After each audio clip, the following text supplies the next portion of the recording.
Yo. What's up, buddy?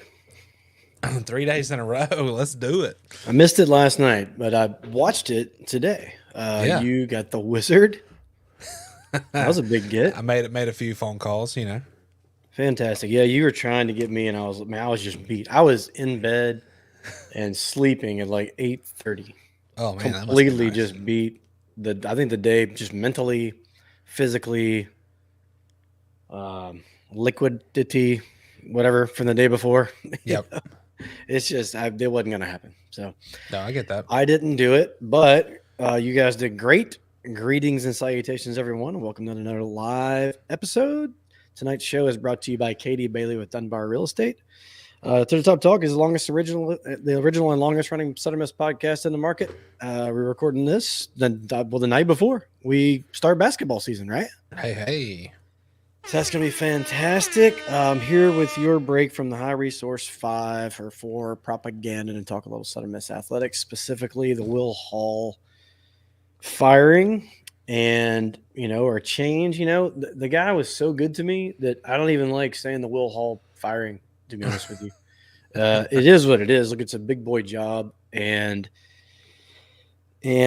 people have been wanting, I think, this to go down for quite a while. The pitchforks have been out. I think even Will and the staff probably knew that if you don't get it done this year, and by don't get it done, I think that maybe 6-6 was probably still qualifying as not getting it done. I don't think that anyone saw, or at least I didn't, Pilo. I didn't see this type of car crash happening, Maybe some sort of slow decline, or maybe we just, lost some close games. The ball didn't bounce our way. Well, it's been just an epic, like Hindenburg type crash. Yeah. So something had to be done. And then after that, people were clamoring. It started to boil over into Jeremy land, Sure. People were wondering what's he doing? Why have we not heard anything? And we did. We heard that today. There was a presser today. Finally pulled the trigger. There's lots of reasons why you had to wait. Yeah.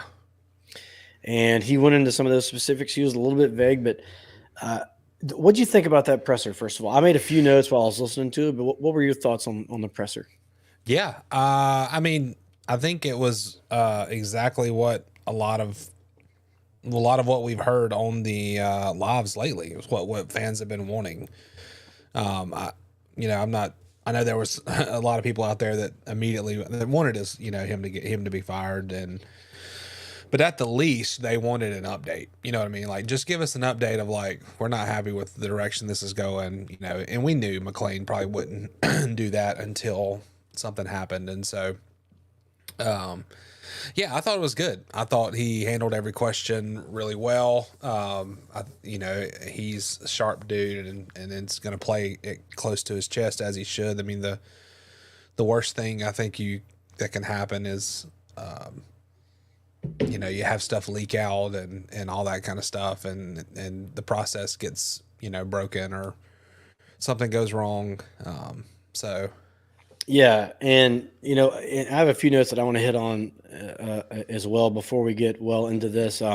But before we get into all that, can you remind everybody how to join and have your voice heard? And do we need to do a test on that to make sure? No, I think we're rolling. We're rolling. Are we good? We got a lot of folks in here already. I'm seeing a lot in the Twitter space, so it is pretty populated. And so those of you who are new to some of these lives, if you want your voice to be heard, that's what these live shows are for. You can hop on the space, which is different than the live on X. And if you join the space, you can request to speak, and we'll try our best to get to everybody. So I've got a lot of listeners in there. You guys can go ahead and fire it up and let us know. I know that we have some stuff planned, but there's a few heavy hitters they're yeah. planning on calling in, which I can't wait to pick their brain on where they think Sure. The tenure kind of went wrong and what direction we might go moving forward. But back to this press conference. First of all, does Jeremy McClain ever have like a hair out of place? I mean, my guy, I don't know how he does it. Yeah. he looks like a damn movie star up there, and he handled that thing, sternly. Yep. And I think you could tell there's a little bit of red ass in there. Mhm. Um, he's ready to win, and I think he's embarrassed like the rest of us, frankly. And it comes on his watch, and I don't think that he'll leave any stone unturned as far as getting the next hire, because it's a very, very crucial hire coming up. So Reed Stringer, the interim, Yep. he's currently the general manager and assistant head coach. I didn't even know that. I thought he was just like operations.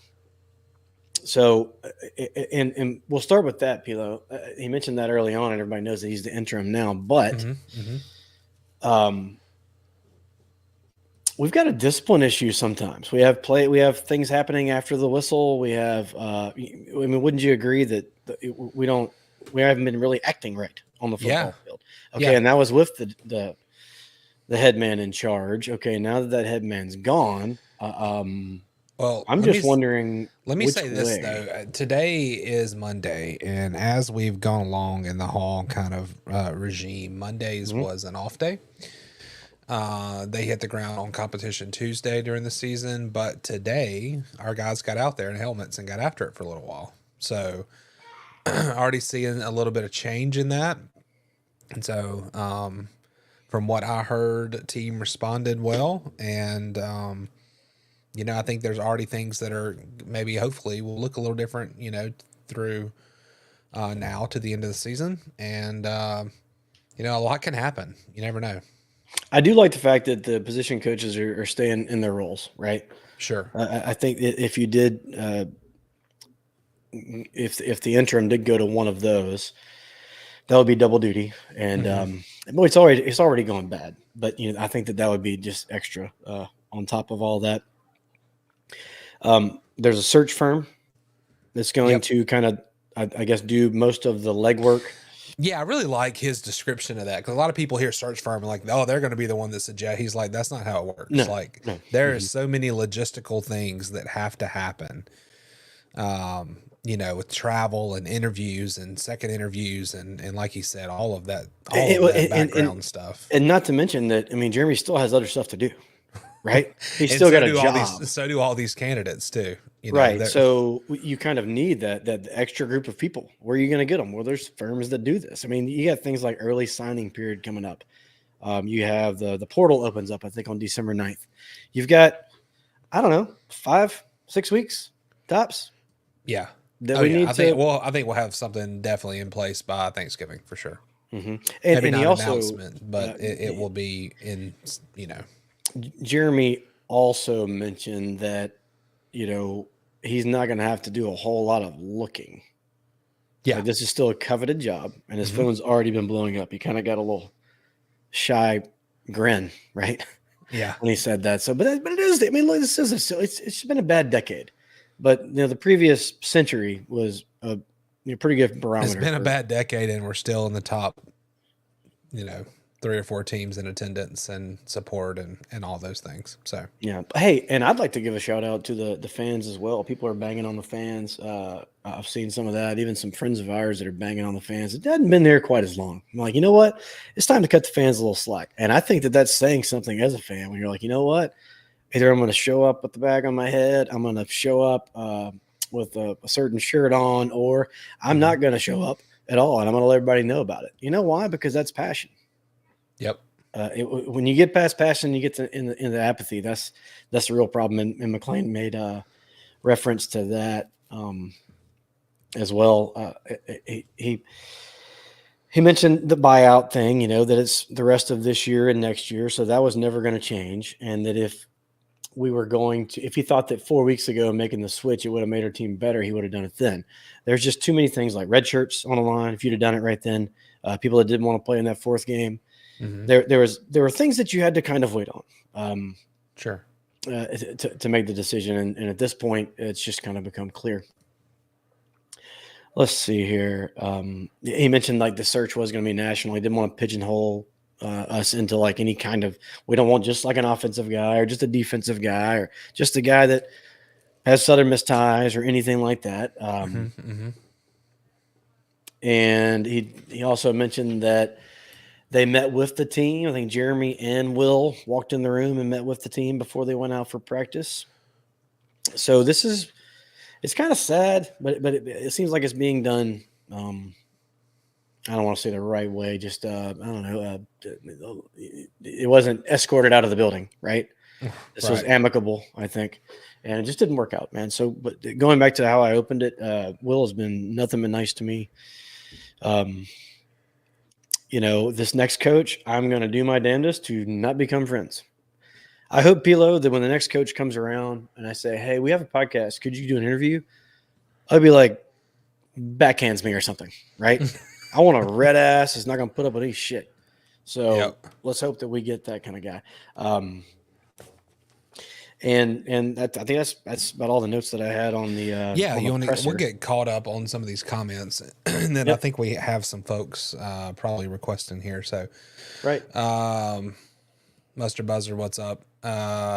This is Dan Mullen for Southern Miss Football. Dan is the man. Followed shortly by Dan is getting paid handsomely to talk football on ESPN once a week. I don't think Dan Mullen does anything handsomely. Yeah, Cousin Eddie. There was a comment here from KW that said, I agree, the fans have done our part with money and attendance. Almost no other fan base would have stuck it out as long as we have. So that's God's honest truth right there. Yep. All right, let's see if we can get this. We got a caller? Maybe.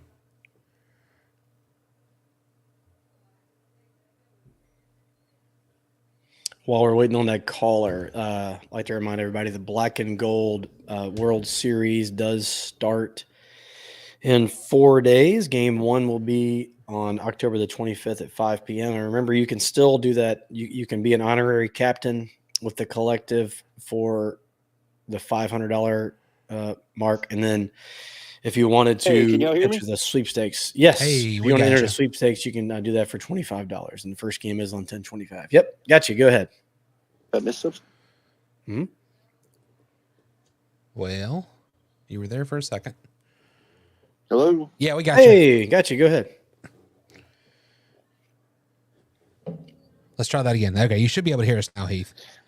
Yeah, I got you guys. How you doing? Hey, Heath. We're good. Big Gold Nation, everybody. Heath, how are you? I'm good, fellas. You talked about Jeremy. You ever notice he looks like Joel Osteen? Oh, God. Jamie did a joke at Last for Life one year. Jamie Arrington, the founder of To the Top Dog, he did a joke that I will butcher. But he said, is Jeremy McClain here? And he was in the audience. Singers packed out. And he said, it looks like Joel Osteen and a high school baseball coach. It's true. Yeah. No hair out of place. I mean, it's pretty. That's a handsome impeccable. Man. The hairdo is impeccable. Yeah. Well, I'm not going to go that far. I'm just saying the hairdo is impeccable. Is what I'm saying. I like Jeremy. Jeremy's always been good to me, but yeah, man, crazy day, wasn't it? Crazy. Yeah. So Heath, let me ask you two things. Number one, what do you think went wrong? And number two, where do you think we go from here? I think two things went wrong. I think development of players wasn't taking place for whatever reason.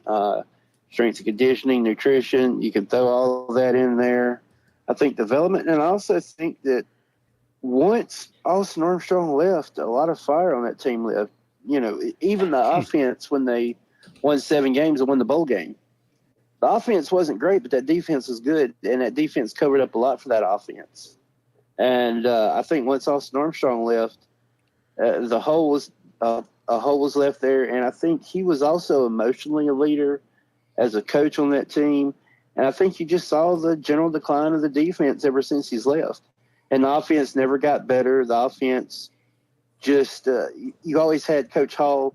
He could never decide on what quarterback he want. Did he want a pocket passer? Did he want a guy that could scramble? What was he going to do? He could never decide on what type of quarterback he wanted. And even the quarterbacks he bought into the portal never worked out for him for whatever reason. So I think a myriad of things. I think strength and conditioning, also Austin Armstrong leaving, and I think not being able to settle on a quarterback. Those are three really big things. We've talked about before where we couldn't put our finger on what happened, but we felt like something happened 2 years ago, and I guess you might have hit it right there. That Armstrong was just a bigger piece of the puzzle than we thought, among some other things. But if you're looking at different pieces of that puzzle that came apart, his maybe was the biggest piece, maybe. Well, if you look at the staff and from year 2 and 3, and you take everything into account, the one thing that wasn't there that was there in year 2 was Armstrong. Yep. And it seemed like everybody else was there. So, take Austin out and things go down. I think, you kind of have to look at that. And when a coach leaves like that, and he is the heart and soul, you watched him on the sidelines. He put everything he had into it. He was on the side hyping up his defense. He was jumping up and down.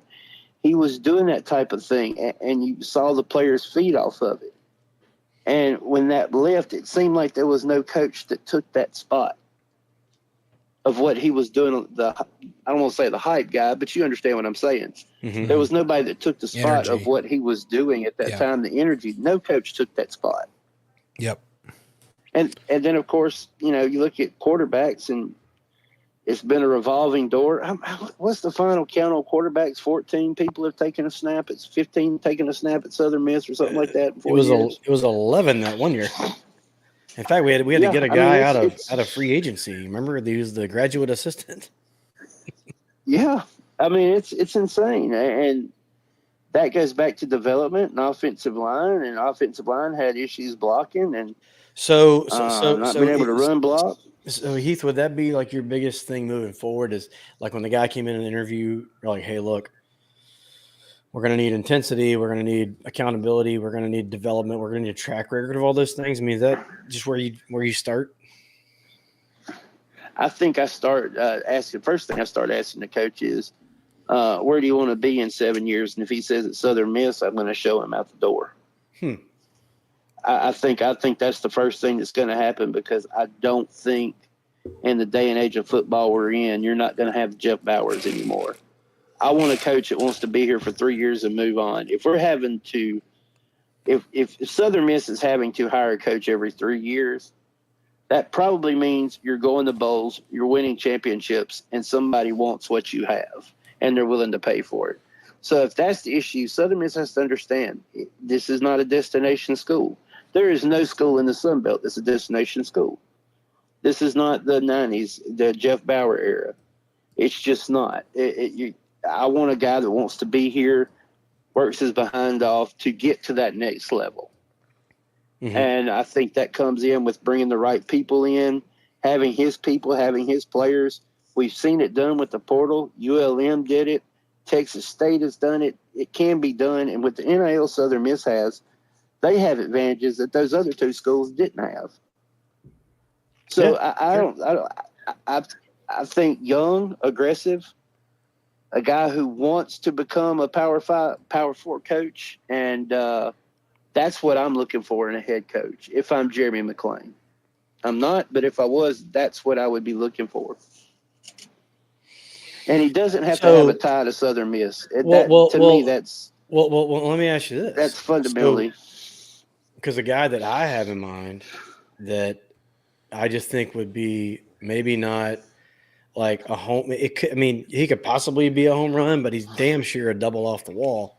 Is Bill Clark? I don't think Bill Clark really does. outside of the discipline side. If you ask Bill Clark what he wants to do in 7 years, it's probably like I want to take one more team to a championship, then retire, right? But I don't think that would be. I think that would be a fantastic move on our part. You talk about discipline. This guy won a freaking UAB a lot. He also Coach of the year. He also had the advantage. He also had the advantages of something like 25 extra scholarships, and he got to keep players for a long time. Fair point. Southern Miss was playing him when he had guys that were 25, 26 years old. And look, UAB is fixing to fire Trent Dilfer, and they're going to want Bill Clark back. Let's just be honest. He got out of there because of his back. He had the surgery. He's much better. I wouldn't be surprised if Bill Clark's back at UAB. But you got to look at the advantages he had when he won. Southern Miss is not going to have those type of advantages. They're not going to have a program that was shut down for 2 years and you had guys maturing getting free scholarships for 2 years until you started your football program back up. Fair Bill point. Clark had those advantages. Well, it's not And the only when place you're playing a he's ever coached team either. that's I mean, that's just the latest. no. But That's the I think the latest. guy's a But hell when of a you're playing football. against 20, yeah, but when you're playing against guys that are 26, 27 that have been in weight programs 2 and 3 more years longer than you have, you're probably going to be better than most teams. I don't know. Like our entire just be defense is honest. like graduate kids. We suck. Yeah, but they haven't. But they also haven't been. They didn't get 2 free years to lift weights, and that's a whole development issue. That's a totally different story. They obviously had a really good development program at UAB. Yep. So yeah, I would be okay with Bill Clark. I just think he's probably going to go back to UAB. That Sure. seems like a safe bet to me. But I just think a guy that's young, that's hungry, that wants to move up to the Power 5 in 2, 3, 4 years. I think that's the way you go, and that's what's worked. You look at Monken, you look at Fedora. Both of those guys came in, and Monken's a little different because he had to rebuild on the back of He Who Must Not Be Named. Mm-hmm. And he had to rebuild things back up. But once he got to a winning, he wanted to be gone. He was moving up. Fedora the same way. 4 years and he was gone. He was moving out. Mm-hmm. Yeah, I'm with you. Successful in those times. I'm not positive that our last hire didn't have that in mind either. I mean, I don't think I don't think Jeremy said like, look, here's the deal. I'll hire you, but you got to be here for like a decade. So I don't know if that. Yeah. I mean, does that make sense? I mean, but I think he had I do, but I think he also had a lot of Mississippi ties.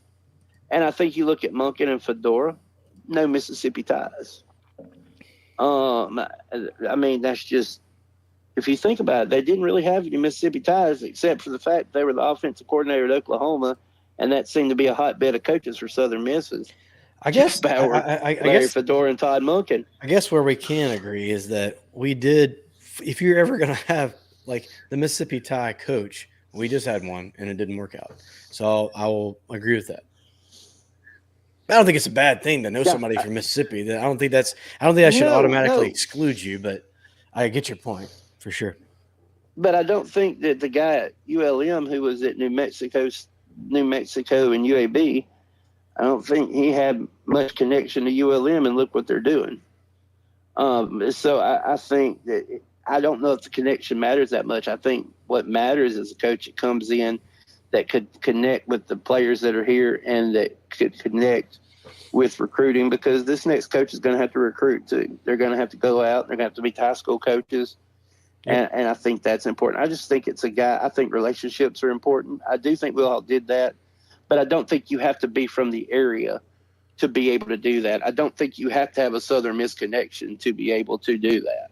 Sure. And I think sometimes we try to, Alabama, take out, I'm not saying Southern Miss Alabama, but just listen to what I'm talking about. They had a hard time. They had a really hard time trying to find someone that replaced Gene Stallings. And they were trying to find somebody with Alabama ties. Never worked out. What'd they do? They went and got – they obviously went out and got somebody who had no Alabama ties. And I think it worked out pretty good for them. So I think that's one of the things, sometimes you need to get away. If you've had a lot of success in the past, you need to get away from that to start over. And I think that's where Southern Miss could be right now. Heath, man, I appreciate it, dude. And I'm talking to Nick Saban, too. Yes. Everybody go to Big Gold Nation and check it out. Heath does a great job over there. Heath, we got a couple other guys on the line, man. I really appreciate you calling in. That was good stuff. Thanks, guys. Y'all have a good one, buddy. Be safe. We'll see you, buddy. Pilo, We're rolling on to the next one. Okay. Who do we got? Steven, go ahead. Hey, guys. I think Heath made some really good points. I just wanted to take, obviously one of the lowest lows for me was the loss to South Alabama last year. And yeah, that's obviously thanks for bringing it up, man. That's cool. Let rip that Band-Aid off. Yeah. And I was at the Kentucky game. Obviously, I left at halftime. But my question, and I know that was basically the end of the game. Yeah. No, you're right. For me, I know we've talked about it offline. I've talked about other people, but why do you think Jeremy waited until after the Arkansas State game? I thought after the Jacksonville State game, it was time. Finally, like I admitted to myself, like this is over. Why do you think, or anybody on the line, why do you think he waited until after Arkansas State? I guess maybe there was still Waited just this the late in the outside season. hope that you could even lose another game or two and still reach that bowl eligibility. Where I guess in theory you could still, right, if we win the rest of our games. But and then there were concerns too about redshirting. There's players that could still fall under that 5 game. Where they, could still have the ability to just say they're going to redshirt and just do it. That was a part of it. He was a little vague, but he said that there's some reasons behind it, and then he just kind of moved on. So,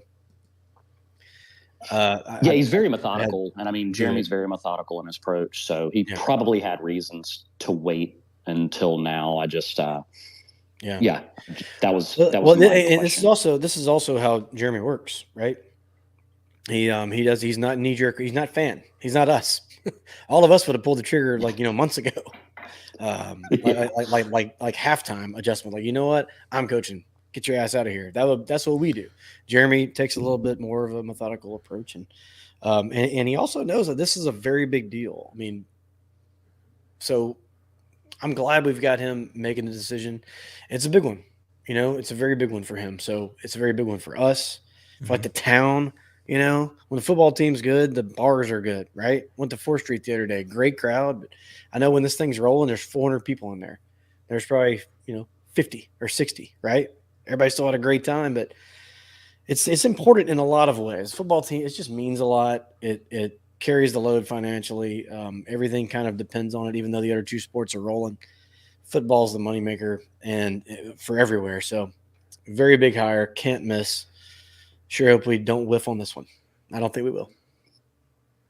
I agree. And I want to say thanks to Coach Hall. I thought he was a stand-up guy. It's always nice to me. And I hope he rebounds well and it works out for him elsewhere. It just didn't work out here. And he's been a winner everywhere else but here. And I think he's a great person, and I hope he does well in his career going forward.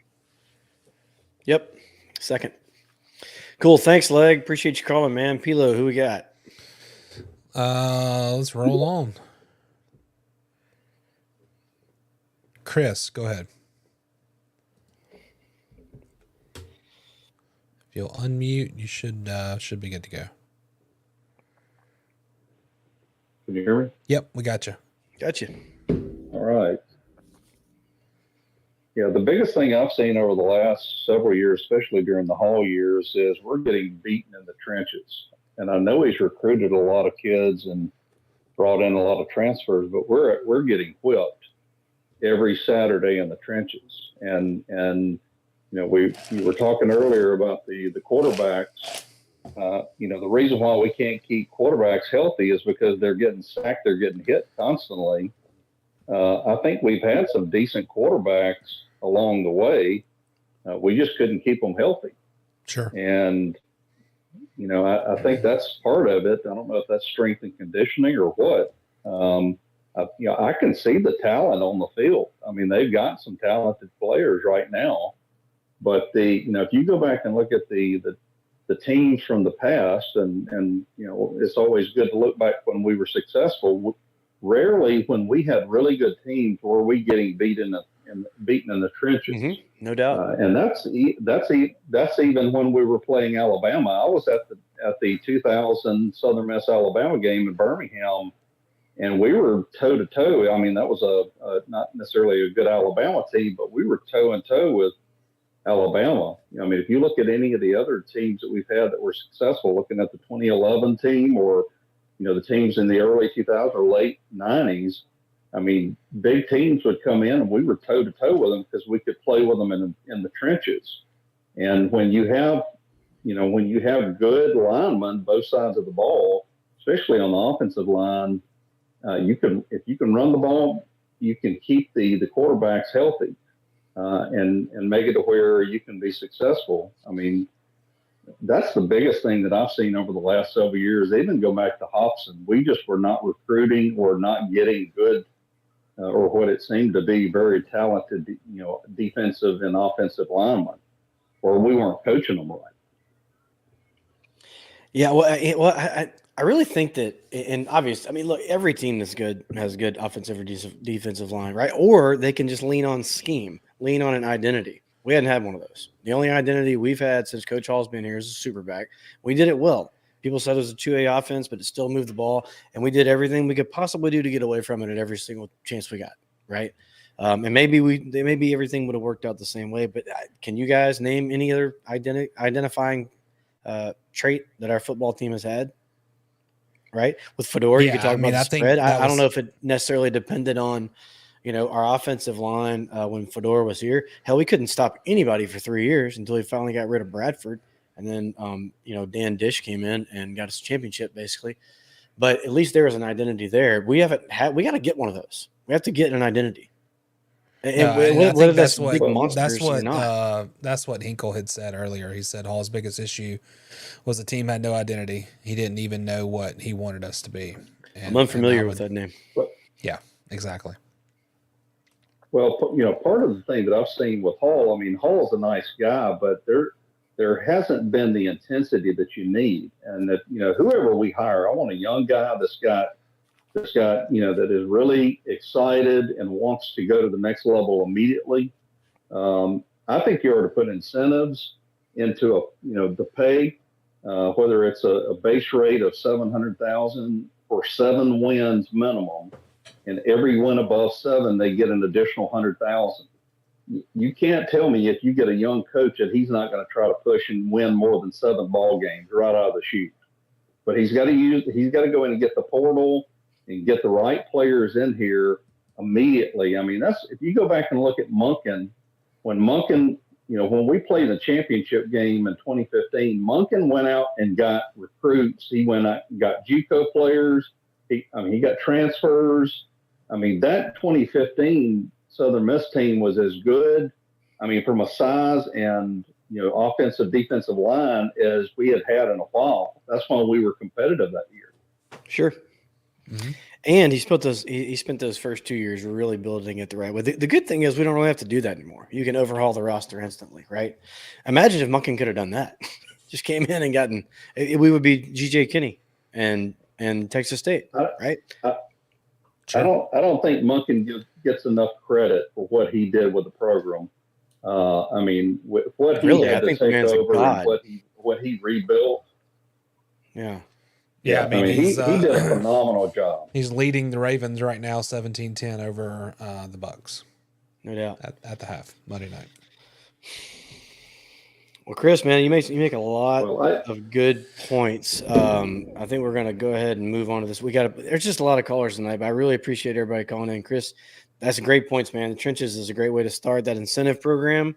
There's got to be some merit to that. And I think it's a good starting point. 700,000, 7+ wins, go up from there. If we get to 12, I think they're going to be like, oh shit, it's 1.2 mil, bro. Well, if you think about this, just think of how full the stadium was. I've been in that stadium. I was on the sideline, working the sidelines in 2003 when TCU came, and we beat TCU. That's the loudest I've ever heard that stadium. It was so loud my ears were hurting. Oh, yeah. But I want to see the stadium that full again, and the only way you do it is start winning. Same, and if you put incentives on coaches, and then if you make it to where, the incentive I mentioned to you, make it to where if they do play for a championship and win a championship, give them $250,000.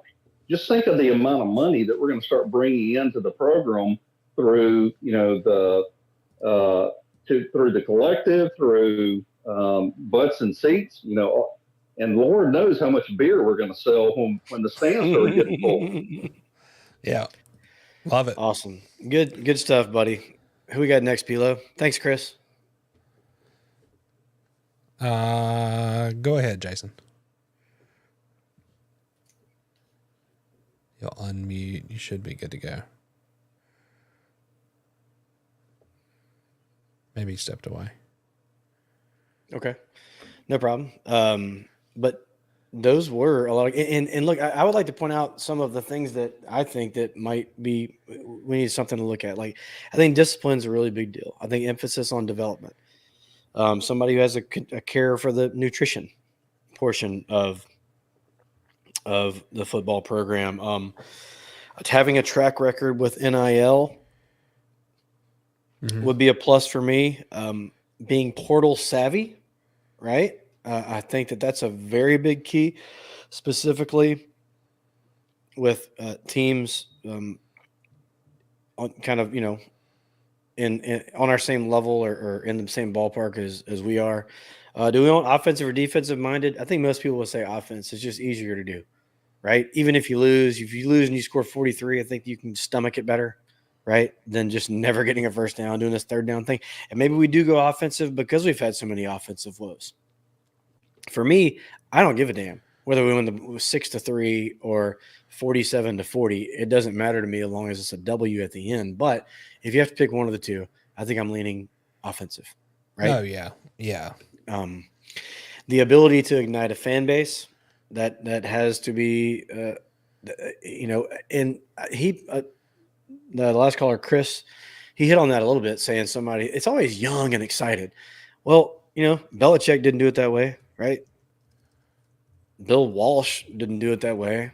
I'm not. Monken really wasn't that excitable, I don't think. He was just mean. You didn't want to mess with him.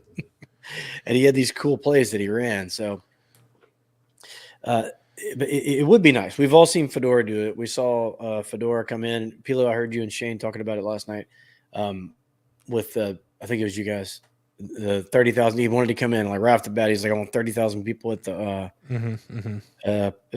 black and gold game. Yeah. So, and he did, man. People showed up. Hell, we had like 15 or so, because the one side of the stadium was being like redone or something. So we have the whole home side was packed. We had to sit in the upper deck to go watch the spring game. So he said it, people believed it, and then he kind of backed it up offensively.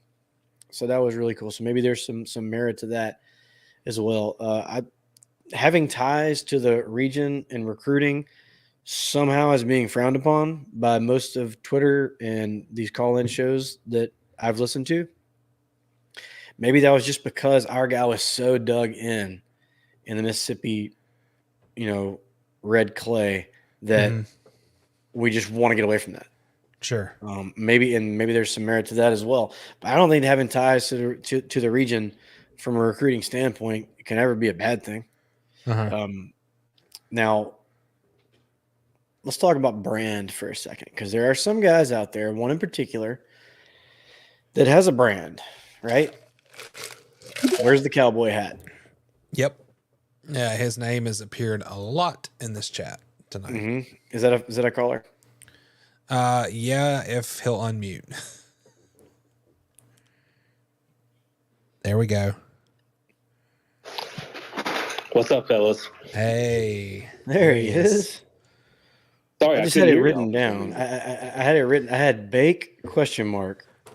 When he said Jason. And then I never heard anything. I was like, was he talking to me? Oh yeah. Sorry. Anyway, Bake. So let me ask you this, Bake. And I asked Heath the same thing earlier. Heath Hinton from Big Old Nation. But in your eyes, you're closer to it than a lot of us.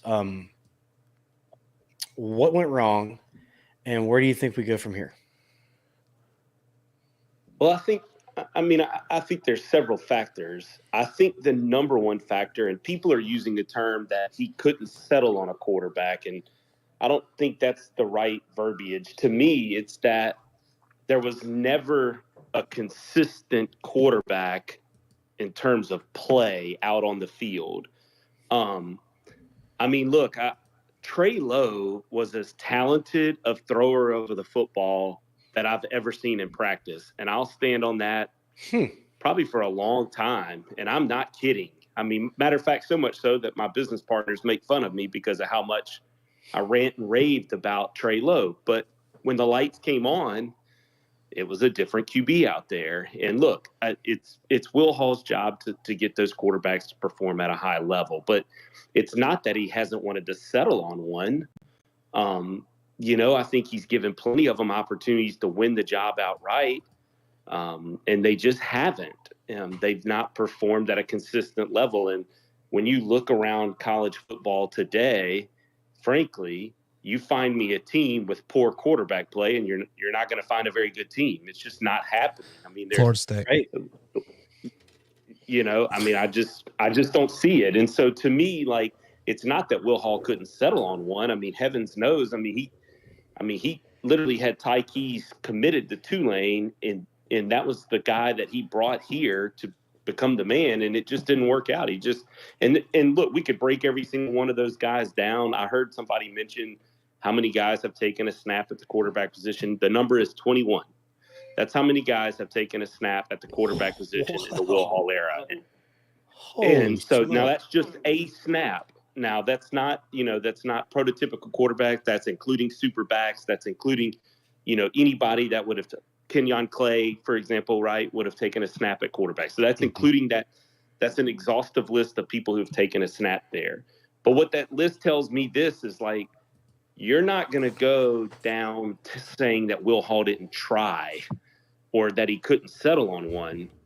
The fact of the matter was we just didn't have a consistent one at any point in time. Now, that's his responsibility. I'm not trying to deflect that away from him, but that's just his responsibility. I will tell you, I sit in a TV booth alongside a guy that I trust his opinion on quarterbacks in Austin Davis a ton. Austin Davis has been in love with Ethan Crawford since day one that he's been on campus. He thinks he has incredible potential.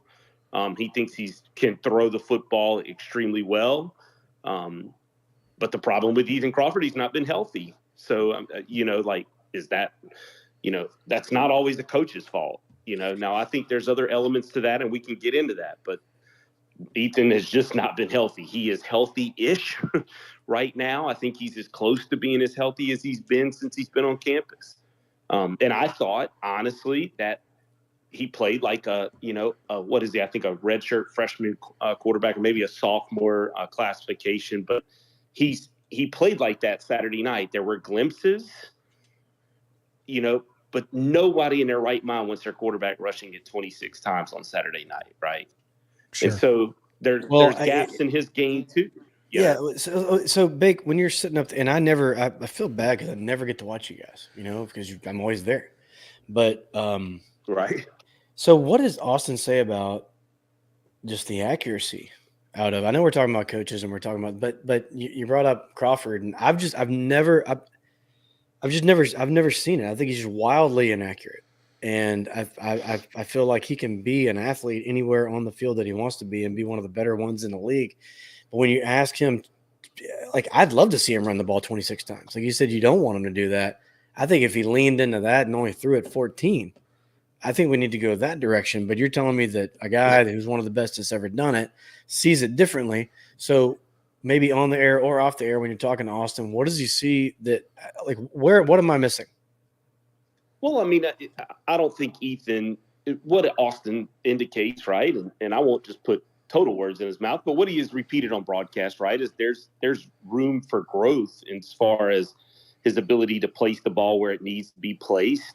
But that stuff, to me, like what I'm learning from Austin is that's all stuff that comes with maturity. I mean, look, Austin Davis has gone on record as saying, he wouldn't have been the quarterback at our university without his redshirt year. And and he'll tell you that to your face. Like, that redshirt year meant everything. I don't think Ethan Crawford's been redshirted yet, has he? I believe he is. I don't think he's taken a red shirt.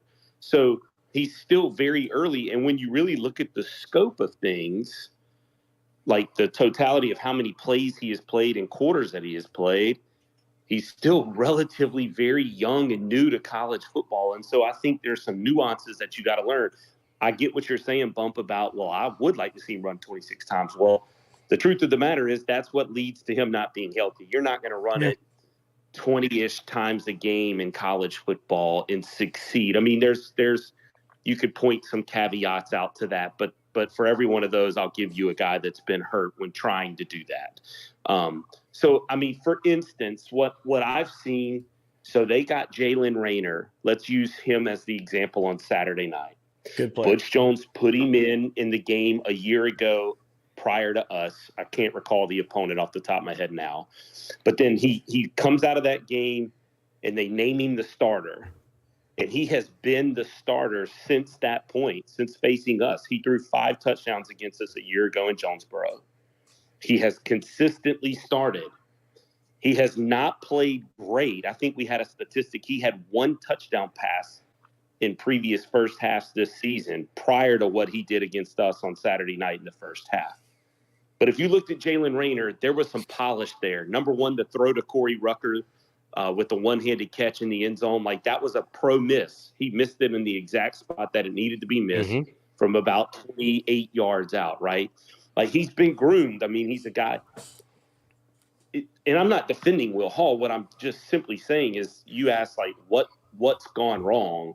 To me, it starts in that room at that position, that there has been no one that has really grabbed that position and consistently performed enough that he would be able to stick with them. I mean, look, man, like, when you write the numbers down, Tate Rodemaker's completing like 64% of his passes.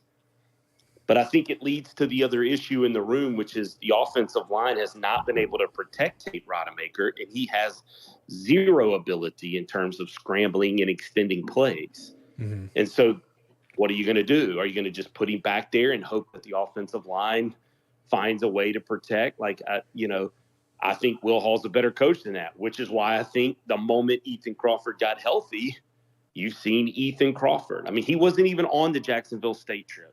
So there was no way to insert Ethan over there. He was banged up. He had gotten hurt in the South Florida game on the sack that he took from behind. And, those are just the things you're going to go through with young quarterbacks. But at the end of the day, to me, like, that's the number one problem. And that's on Will Hall. And I think if you had Will Hall on this show right now, I think he would tell you that. Like, he understands that. He's not dumb. He's a good football coach and a great guy. And I think he would admit that the lack of stability in the quarterback room is what really led to it. It's not that he couldn't settle on one. I just think there was one that just never could quite grasp control. Look, I think if Jake Lang had better arm talent, I think Jake Lang would have settled into that position, to be just quite honest, because I think he understood the system maybe better than anyone. It's the last person we've had to ever throw for 300, right? Is he the only? Yeah, I think that's probably right. Is he the only? That's probably accurate. He might be the only in the quarterback Will Hall to throw era. in the Will Hall era. Boy, we need Marty. Where's Marty on that? Boy, that's a really good stat. Yeah, Marty, where's my note card? Yeah, that's what, yeah, that maybe. Yeah, maybe that. Boy, I'm trying to think now, Bump. Yeah, probably so. I guess you might be there. Maybe Wilkie, maybe Zach Wilkie. And I mean, there's another example, right? Like, Zach Wilkie was talented enough to garner a start on the road against, Miami. But yet there were some other things and issues within Zach Wilkie's world that needed to be fixed for him to consistently perform at the quarterback. So it's not that Will Hall didn't want Zach Wilkie to work out, right? I mean, and so to me, like, you can dissect the nutrition and the strength and conditioning. You can do all you want. Those are all valid arguments, and I think there are certainly potential reasons that have led to certain results. But at the end of the day, to me, the lack of consistent performance at the quarterback position is the reason Will Hall's not the coach today. It was Lang. Billy Wiles threw for 275 at Texas State and 287 at App State in 23. So, yeah, nobody else over 300. Something to hang your hat on there, Jake. There you go. Not only a holder, a thrower. Well, Bake, that's good stuff, man. So what do you think happens this weekend? I mean,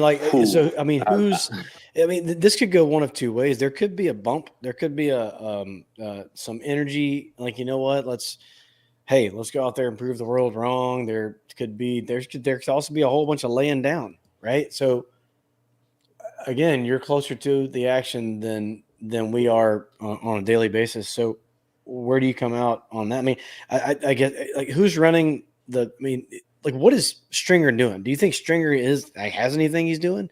Do you think Stringer walks in and he says, "Hey guys, you know what? We're going to have discipline from now on. These after the play whistles, These, if you get caught the night before or something, doing something or not, you're not playing. If you don't like that, there's the damn door. Or is he just basically filling out a lineup card? Like, what is Reed going to do? I don't know. I haven't been to practice yet, Bump, to answer that. I'll go in the morning. I'll check him out. I don't know. That's really his decision to make on how much maybe involvement that he wants to change from maybe what's been being said. I mean, I don't think he can go in there and completely change it completely up. And look, there's been a lack of discipline on the field. By all accounts that I'm aware of, there's not a lack of discipline off the field that I'm aware of. The culture around the program, Will Hall has said that. I would echo, the culture around the program is great. I mean, they're kids. I heard Andrew Abity ask the question to Chris Jones and to Ethan Crawford. If you listen to their responses, those are two guys in that room that had full belief in their head coach, and as they should. And I thought, with the way that they answered that question, it was sort of some validation that Will Hall still had, quite a bit of this team in his corner. There's been nobody that I'm aware of, current player wise, that has been out there stating otherwise. So from a culture standpoint, like, you're kind of asking, like, would Reed go in there and change those things?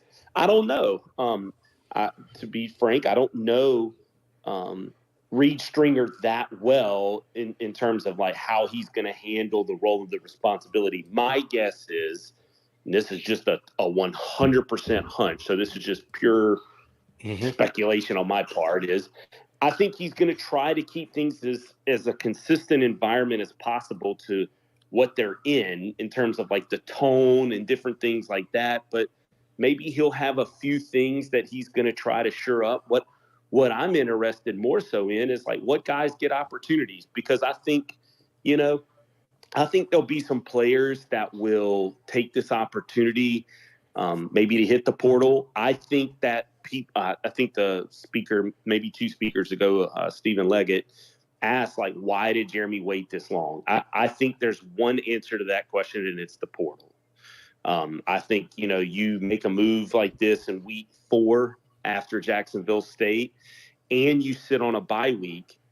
Well, they get time to go home. They get time to maybe sit there and be mad and upset and say, well, this is it. I've only played 4 games. I can redshirt and I'm out of here. And so I think the portal is the reason why Jeremy took so long. Also, it should be noted, Jeremy McClain is very calculated, very methodical, yes, very well educated, very smart. And so he had his reasons. You may never get to know those reasons, and no one will get to know those reasons. But I would almost guarantee that the transfer portal played a massive part in this. And so the intriguing part for me with the Golden Eagles going forward next is maybe there's a star waiting that's maybe not been given just the fairest chance in the world, or I shouldn't say fair, just been given his opportunity or his time to shine. And maybe because of this, that somebody says, well, I'm getting in the portal at this point. Maybe they've only played in 4 games, and it creates an opportunity for someone. And, I'm not speaking to someone specific on this team. I'm talking in general of the roster. So I think Reed Stringer is going to maybe evaluate it from that sense. That's if, I think that's how most interims try to handle it. Like, hey, let's just land this bird as softly as we possibly can over the course of the next month and a couple weeks and get this season in the books. And, let's try to find a way to play better football than what we've played through 7 games to this point. And I think that's probably his sole responsibilities. Very smart, very well loved. Players love him. He's got a great hand on this team and a great pulse to this team, I think. So I don't think you're going to see wholesale changes. I don't think you're going to see major schematic changes. I just don't think you're going to see any of that. That would be shocking to me. Now, like I said, it may be an opportunity for someone that's been sitting there, clinching, waiting for his kid. Well, there may be reasons why that kid wasn't getting his opportunity. I don't know. Well, only time will tell that. Good stuff. Well, buddy, man, thank you so much for taking the time. Ooh, Attack Eagles has asked Baker, give me your top 3 names. If you want to hit that on the way out. Oh gosh, thanks, Phil. Appreciate you, bud. Yeah, way to hit him with that. That's what everybody wants to I say. don't know. Let me say this. I did want to jump on here tonight to say this. As someone who has talked consistently with Will for throughout his entire 4 years here, he was as accessible, as real, and as revealing in our conversations as I've ever worked with. I get there's a lot of people in the media that thinks he was blowing smoke, but I want you to ask yourself this: if you're sitting there as a fan and you just think you've been lied to, what else was he going to tell you? What else was he going to say? Right? He wanted this program to work. He wanted it to succeed. He has children in school in his school district. He has bought a home in Hattiesburg. He loved this place. He is Mississippi. So, like, what else was he going to tell you, right? Like, hey, I have missed on some recruits. That's not going to work. Like, at that point, fans beat him up. So I just hope fans will, like, just because it didn't work doesn't, number one, make him a bad coach. It just didn't work here. Number two, doesn't make him a bad man either, because you think, well, he's blown all this smoke from me. Because, I mean, look, my guys in my office beat me up all the time about the Trey Lowe ordeal. But if you got an opportunity to come to practice and or scrimmage games, and I'm using Trey Lowe as just one example, and you watch how he performed in year 1 or year 2 within Will Hall's scheme, there's no way you left that practice and thought, my gosh, we're fixing to light this thing up. Because I'll tell you, I have been to hundreds in my broadcasting career of Golden Eagle practices. I am thinking of a Tuesday afternoon. I think they used to call it Competition Tuesday. And watching Trey Lowe throw footballs to Jason Brownlee was a thing of beauty. The sadness for me in that is that we never got to see that displayed much on the games. Mm-hmm. And I guess that's on Will. But I just hope people, you can be upset that it didn't work. That's fine as a fan. That's perfectly fine. But don't dismiss his character, because I assure you, the man that 98% of Golden Eagle faithful fell in love with because of his realness, his openness, like, that's real. And that's who Will Hall is. He was beat up. I'm the last one to get to interview him at Southern Miss on the post-game show Saturday night. I could tell he was pretty emotional. He had come from the media conference. He was a little different. And I didn't think necessarily that we would wake up to news on Sunday, necessarily the move, but I don't, it's not like I'm asking Jeremy McClain when that's happening. And so I could tell something was bothering Will. And I just assume now, looking back on the hindsight 2020, that he probably had a good, pretty idea that you don't win this ball game, there's probably a move happening at this point. And so, you know, knowing that, you know, this is a real dude, and this is a guy who bought into this community, loved this community, has made some lifelong friends, and I hope he considers me one of them, because I certainly consider him that. So I'll speak on that. To answer Phil's question, there are so many factors to people of what I think it's going to take at this job next to be able to try to think of 3. I mean, I think I texted in our little group that we have, you know, there's some guys out there that I certainly think deserve a phone call. Tavares Robinson is a guy who coached on staff with Larry Fedora. He's currently on staff, I believe, at South Carolina under Shane Beamer. Mm-hmm. He has coached throughout Mississippi, at Auburn as well. I certainly think he deserves a phone call. I think Derek Nix is a guy that is an intriguing name. If you want to go the, you know, I don't look at just, well, he's one of us kind of deal. Derek Nix is a good football coach.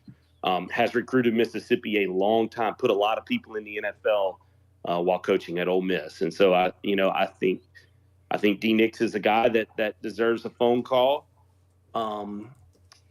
You know, I think if there's a guy out in Utah that could get some maybe off the field stuff maybe settled and resolved, Maybe it's Blake Anderson's time to have a phone call. I don't know. That's for somebody that makes a heck of a lot more money at this to make those decisions. And then, there's a guy I sit next to too that I think might would like to say one day, maybe, I don't know, maybe we give him a phone call. Maybe those times are sailed. I don't know, but I know this, whoever comes in next, I do think there is talent in that locker room. It is not a roster. I mean, have y'all watched Chris Jones play? Yes. Looks like a stud to me. Yep. I think Jalen Washington, Kenyon Clay, I think both those guys Will can James. play. I think Reed Clark can play. Look, I like what I saw from Ethan Crawford. I thought there were several throws Saturday night that you can build off of. Not saying those are championship level winning players. I don't know. I don't know enough about that. But the cupboard's not bare. I don't think we have this just depleted roster of just players that just can't play. I will say, I don't think the offensive line has performed to the consistent level that I thought they should have, because I thought there's been some improvement there going out of fall camp. And for whatever reason, football is so far advanced, even beyond my mental scope of understanding schemes and zones and gaps and protections and different things like that.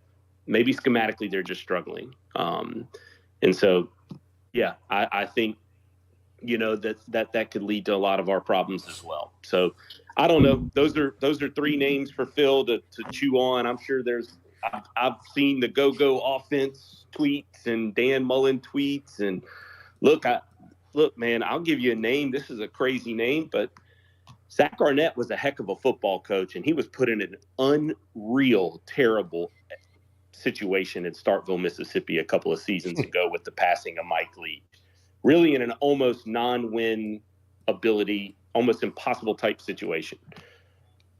He's in Oxford, Mississippi right now, I believe, as a defensive analyst. He knows Mississippi, knows recruiting, heck of a defensive mind. It didn't work for him because he was trying to put a square peg through a round hole with an air raid built team, and he didn't want to run the air raid offense. No defensive coordinator does. That seemed fairly impossible to me for him in Starkville, Mississippi. So I don't know. I don't think there's going to be a shortage of people after this job. I think it's going to be a long, exhaustive list. There's a lot of interest, and rightfully so. It's a good job. It's a great job with tradition and history and a fan base and passion. But it's a different job. Everybody wants to point back to Monken, Fedora, Bauer, all of those guys. But fellas, when we compare eras, there's really one way that we have to compare this. Is the transfer portal affecting it, or is it not? Because the world today is completely different in college football than even when Todd Monken was coaching here, because of the ability for a player to be upset and just leave without any kind of penalty, any kind of sitting out that keeps them here to maybe that you get the ability to develop. So those are my thoughts. Great stuff, Bake. Man, we have taken up too much of your time. Appreciate you hopping on, brother. Always great insight, and we'll see you soon. Later, man. Appreciate you, fellas. Later, Bake. Good stuff. Bake, bringing the heat. For sure. It's so good to talk to people who are around the program. We have our finger on the pulse, but the reason we have our finger on the pulse is because of all these other people we talk to all the time. Right? Yeah. Who we got on now? Go ahead.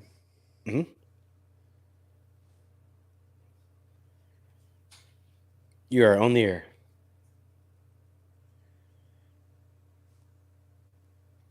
Oh, unmuted. Come on. Been waiting a long time. Okay. Here we go. Let's try it one more time. Nope, I heard it. That's the ding. Yep. Go ahead. Can you boys hear me now? James. We got you, brother. James. What you got, James? What's on How your are mind? y'all doing? It's like having a reunion again. It's been a while. Yeah, we're good. Good. Well, I was just thinking, I appreciate Mr. Mr. Baker's recommendations for coaches, but would anybody, no disrespect to the Bull, okay? Everybody remembers Baby Bull. He was one of the best players of all time in Southern Miss history. I once saw him vomit in the corner of the end zone against Illinois, and it was a thing of beauty because he ran for almost 200 yards. It's very true. He's not lying. But would anybody else, if he did not go to Southern Miss, would we be considering him? Something to think about. It is definitely something to think about. That's a good question. So he is at the top of your list, James. Is there anybody else on your list? Yeah, I've seen the young folks talk about Brennan Marion, and I haven't looked too much into him, but he does run a very, very exciting offense at Las Vegas. So Love it. that's what I would think. I also like the Bill Clark. No doubt. Well, we do have, casinos on our Mississippi Gulf Coast, so maybe that could entice him as well. Appreciate the call, James. Then we have another guy hanging on the line real quick, but James, look forward to seeing you soon as well. Thanks for calling. Sounds good. God.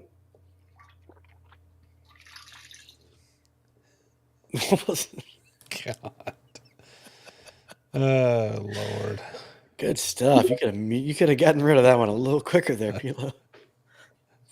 Working on it. Too many things at one time. Yeah, I know. Go ahead, Scott. What's up, fellas? Scott Watkins in the house. Thank you so much for calling in and hanging on the line there for a little bit. Scott, of course, writer with the Sun Herald.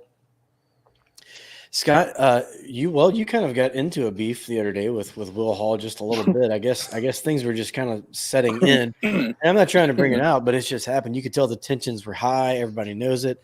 I thought it was a valid question. And I guess, can you talk about like maybe through the years sitting in these pressers with Will, and then like how they kind of maybe deteriorated or got to the point to where there was some contention with that last question? It's hard to say about, anything really changing over the years. I think in retrospect, you kind of look back and think about different responses and see it kind of in a new light. And you kind of see the same things that were repeated and said often over and over and over. And there just hasn't been any evidence of what was said actually, unfolding onto the field. And you kind of look back at that, and there are some words that you would use to describe some of that language. We like to call it gaslighting, and I think that over time, that just kind of comes to a point, kind of comes to a head. And as far as that presser 2 days ago, I understand. I think that in hindsight, he probably knew. He probably knew already. And he has an internal clock about how long his pressures go, about 10 minutes. We were about at the 8-minute mark, and he was probably just a little fed up. And but at the same time, I did appreciate it. I didn't appreciate it much, but you know what? It's all good. So what do you think that the Southern Miss does from here? And we haven't really dove into this. I mean, we're over an hour and 10 minutes into it, and we really haven't talked about a lot of the names that are on some of the fictitious lists or the early list that came out.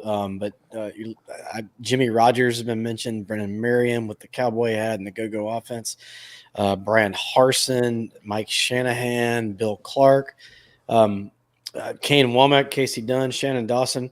Yeah, those are just ones that I jotted down before we started. Do you know anything that we don't know? Have you seen any kind of list? Have you? What do you think we're looking for in the next hire? I haven't, obviously I haven't seen anything. This just started. So, everything right now is just preliminary, what would make sense. And at this point it's speculation, and it's what any individual's preference is. I see that, people want a Mississippi tie. A lot of people don't want a Mississippi tie. People want offense, people want defense. It's really all about that, and that's where we're at right now. I think that the next 3 or 4 weeks, you're probably not going to get a lot of answers. You're probably not going to get things dwindle down any more than that. But I think as we start getting closer to Thanksgiving, we'll have a bit more insight about what that looks like.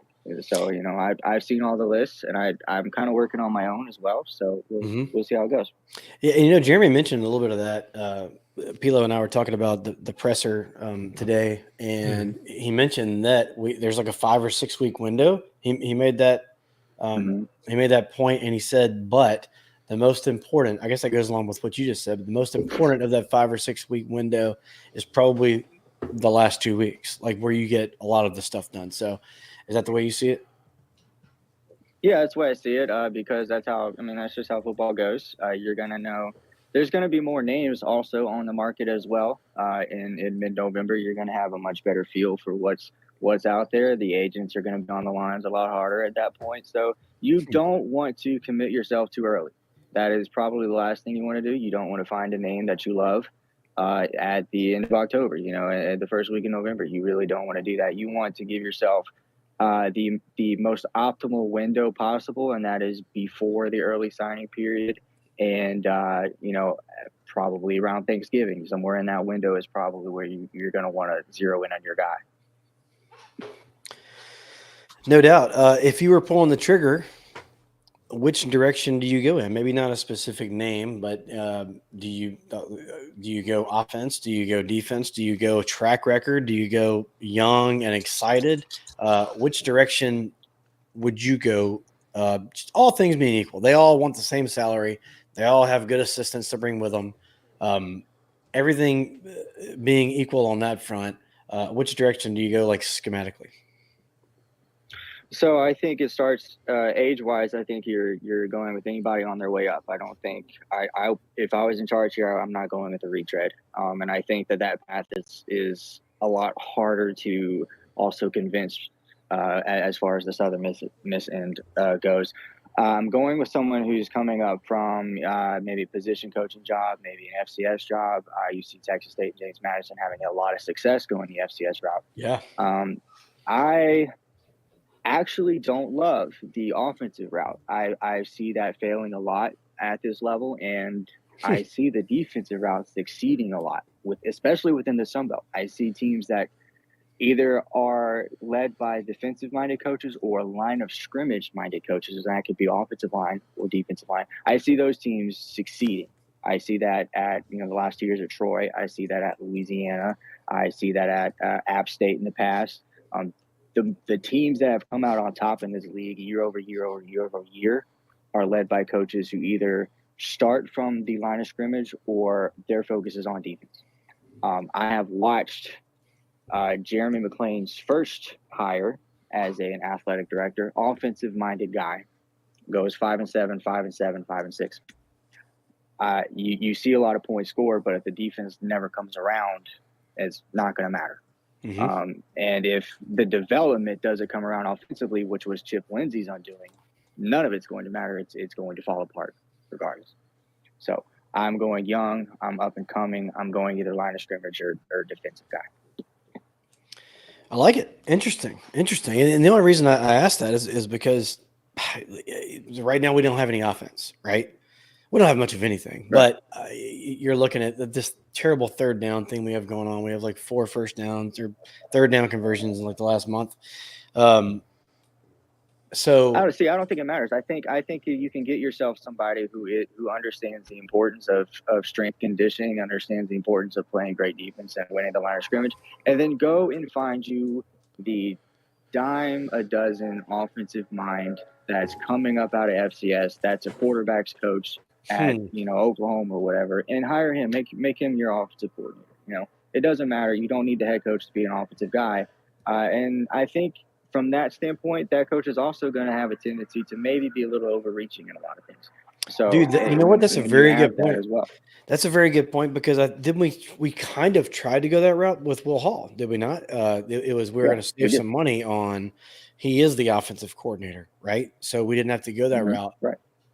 So just I get what you're saying. So it really doesn't matter. Like in this day and age, let me ask you this, Scott, and you probably have to go, but one more thing. So in your eyes, what does a head coach do these days? Is a head coach more of a fundraiser, a speaker, a fan base igniter than he is X's and O's? I mean, I think that's at least. I mean, I think that's fair to say. Am I on the right track at all? Yeah, no, you're absolutely. That's exactly what it is now. It's more of a CEO thing. That's what Will Hall tried to swap himself into this year, but I think that the train was just too far down the track to really stop anything. But I think that's exactly what a head coach has to be. I don't think he needs to be overly involved in anything extremely X's and O's, extremely schematic. I think that you want a head coach that is connected well enough, that is smart enough, and that he's going to find those guys. He's going to find those guys to fill out his staff, and they're going to be on the same level. And he's going to have that trust with those guys to handle things as far as the game planning and the X's and the O's.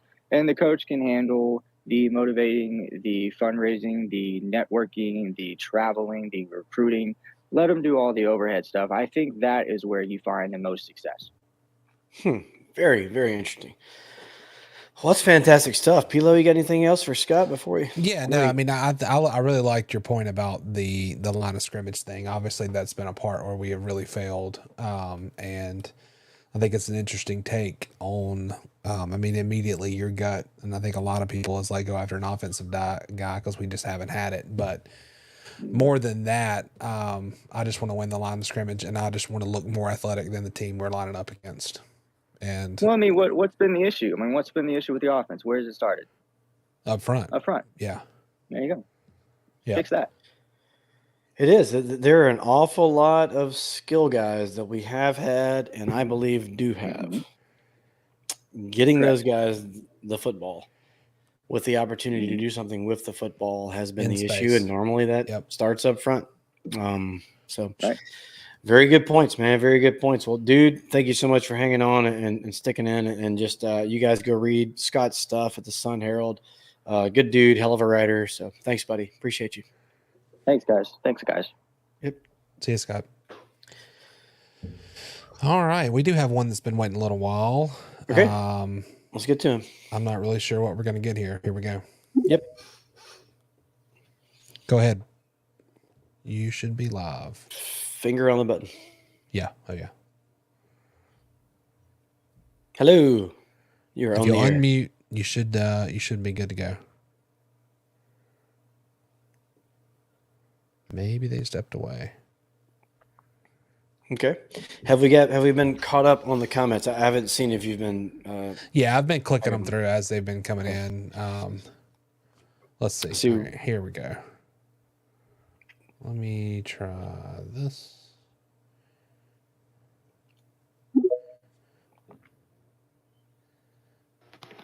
Hello? Chad, go ahead, buddy. Chad, hey, what's up? Hey, what's up, guys? I want to follow up what Scott just said and throw down on Matt Entz, North Dakota State coach for about 5 years. Now he's the defensive coach at USC. Matt Entz? How do you spell Entz? ENTZ. ENTZ. Okay, got you. If Lincoln Riley manages to win his next 3 or 4 games and not get fired, Entz left North Dakota State and came up to FBS because he wants to be a head coach somewhere. So let's give him a shot. He's got 2 D1 national titles at North Dakota State. He's a defensive coach. So that kind of falls into the mold of what Scott was talking about. He was a D-line coach at Iowa for 3 years. And you mentioned Lincoln Riley. Coordinator at Iowa for a year. What's the Lincoln Riley thing? He's at USC. He's at if USC he manages not to get fired. Okay. And Gotcha. Well, here, look, I did a quick search on his bio, and I'm looking at it now. And one thing that just jumped off the page at me is that he holds a certification from the National Strength and Conditioning Association and served as an assistant strength and conditioning coach in his time at Wayne State. So, man, I like that. Somebody that knows what they're doing. Does he check the box for being young? 52. He doesn't look 52. Super young. But he must really love strength and conditioning. He's 60-11 as a head coach. with 2 national championships at North Dakota State. So, Wow. you How much want money is he head coach making? experience and a guy, it's undisclosed, but he's probably making about 800 or 900, I would bet. But he moved up to become a head coach, so he's going to be looking to become a head coach somewhere. It's a name to keep in mind for sure. I That's mean- one I have not heard. I hadn't seen on any list yet, so I've got it jotted down here, and we'll keep an eye on that for sure. I mean, it checks a lot of boxes. I mean, everybody's going to check a lot of boxes right now, right? You can look at everybody's name that comes up. Nobody brings up a name if they don't check the boxes. So, Well, we keep hearing some names that don't check boxes. I mean, love Surtain, but he's like been a coach for what, maybe 2 or 3 years. I mean, yeah, I don't that's a think good he's ready point. to jump from like line or safeties, linebackers, whatever he's coaching up to head coach this quick. And, just think people are wish casting on some of this stuff. But, I mean, if we want to go the defensive route, and because that's another thing, he's not a head coach. USC's not going to any big bowl games this year. You could pick him up before the end of the year. So a lot of the, postseason stuff's not going to really apply. So that might be like a kind of everything coming together type thing, if he would be interested in coming down south. Yeah, definitely. And maybe this is something that the firm, the firm that we've hired. From what I understand, the firm is going to give a list of names to Jeremy. I guess Jeremy kind of puts together some parameters and hands it to the firm, and they get to work and they go out and do it, and then they come back to Jeremy with a list of names, and maybe you whittle that down to a manageable number, and then eventually get the top 5 or so, Pilo, and then you start interviewing them. Is that? Yeah, I think you would be. I think the normal, fan would probably be overwhelmed at the number of people that are going to apply for this. I think people would think it's in the realm of 8 or 10. It's more in the realm of like 70 or more. Is this one of those where you can just like go on Indeed? I don't know. Because I've got a resume. Ready to rock. That's right. You've gotten yellow cards. I have. You've got experience as a head coach. In an 8U soccer game as a coach. Yellow card from like a 16-year-old. It was great. Chad, that's good stuff, man. Hey, Chad, do you do you come to the game still? Are you a Hattiesburgian? Do you live in the area? No, I'm in Alabama. So Alabama, that's not too far. I came to the first 4 games this year, and then, I don't blame you for back now that I don't blame you for not doing that anymore. But I tell you what I did last time, and I still love tailgating and all that. But since we've had some of the tailgating snafus, and just honestly, I've been doing it a long time, and I decided after coaching soccer during the morning, I've kind of decided, you know what, I might just not be the on-campus tailgater that I once was for at least a little time. 4th Street Bar.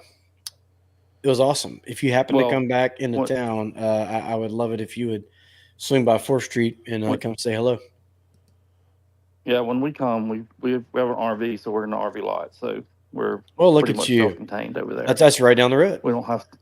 I'll come pick you up on the golf cart. We'll have a beer at 4th Street, and then I'll take you back. Okay. Sounds good. Like we might be down for the Marshall game. We haven't discussed yet. Thanks, Chad. Awesome. Hey, appreciate it, man. Thanks for calling in. All right, later. Yeah, that's a cool name. Chad? Definitely one to. Matt Ince. Yeah, yeah, Matt. I mean, I think that's obviously something. If you've been on Twitter as much as I have today, it's definitely not one that I've seen pop up. Let's try this one we had just a second ago. See if we can get it. Okay. Hey, what's up, man? Can you hear me? Yeah, we got you. Got you. Who's calling?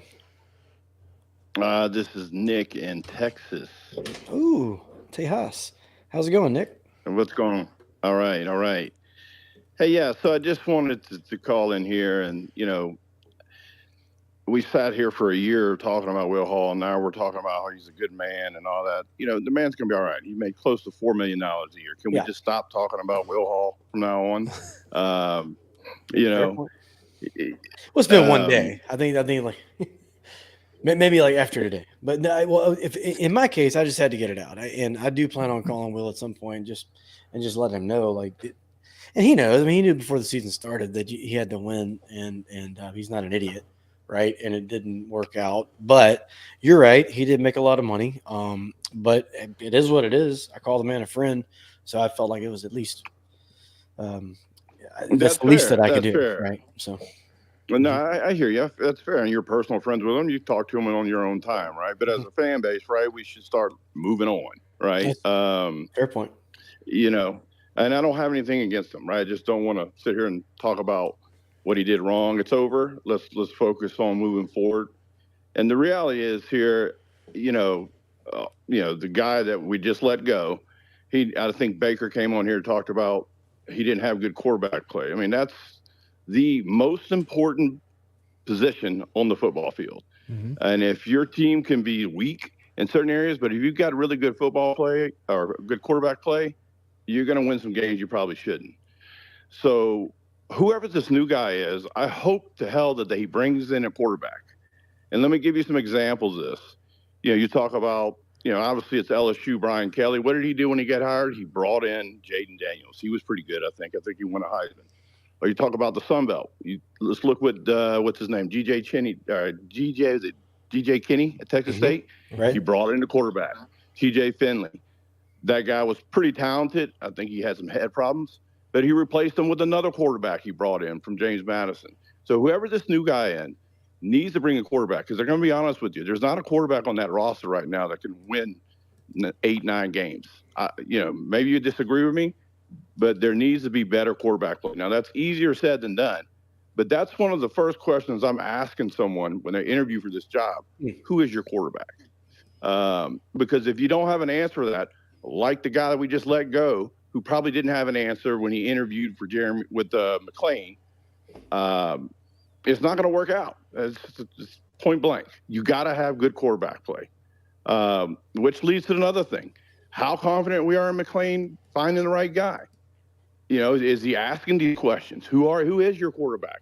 You don't have a quarterback? Because I'll be honest with you, Will Hall, I asked that question to Will Hall, and he told me some kid from Taylorsville that is uber talented, and he's going to let us, bring us to multiple championships, Sun Belt championships.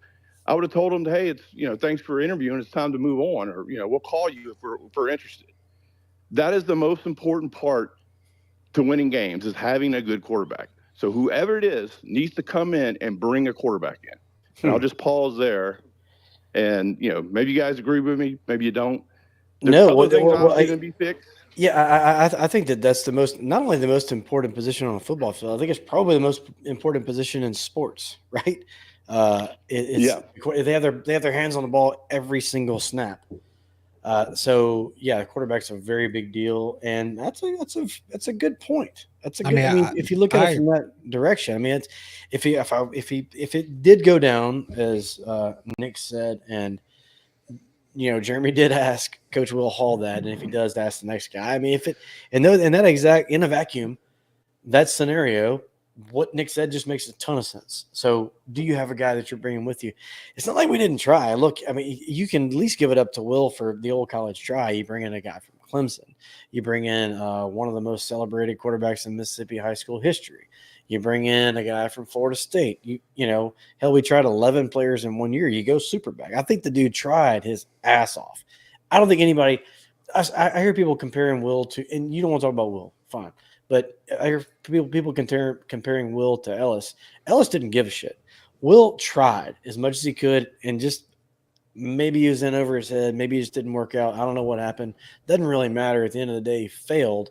But I don't think it's from a lack of effort, is my point. Yeah, and I think the quarterback is super important, but I think also, like Scott said, I think the line of scrimmage is ultimately important as well. And we have just been atrocious in that regard, and so we're going to have to also make sure we get the strength and conditioning right and the offensive line, defensive line right. Well, fellas, I don't disagree. There's a lot of problems on that team, right? But it does start with the quarterback, right? Sure. Yep. Like I said, I mean, if the guy we just fired had a decent quarterback, he'd probably still be coaching right now. That's point blank. but he didn't, right? And he couldn't develop anybody. Hell, I thought Wilkie was just as talented as Rodemaker, but he had happy feet for 4 games straight. They never coached him out of it. Quit moving your feet when you get under pressure. I mean, I know it's easier said than done, but I'm just saying that the guy needs to bring in a quarterback that's, if he's not proven, right, he's got to be he's got to have someone lined up. The other part of this is that, look, I've been watching Southern Miss football for 40 years, and we are not the hard-nosed program we used to be. Nope. We have some pansies out there. I'm not saying there's guys on there that aren't hard-nosed, but as a group, they're soft, and it's been like that for 8 years. Hey, let me ask you this, maybe Nick. longer. Let me ask you this and you've followed it for the longest time, like we have.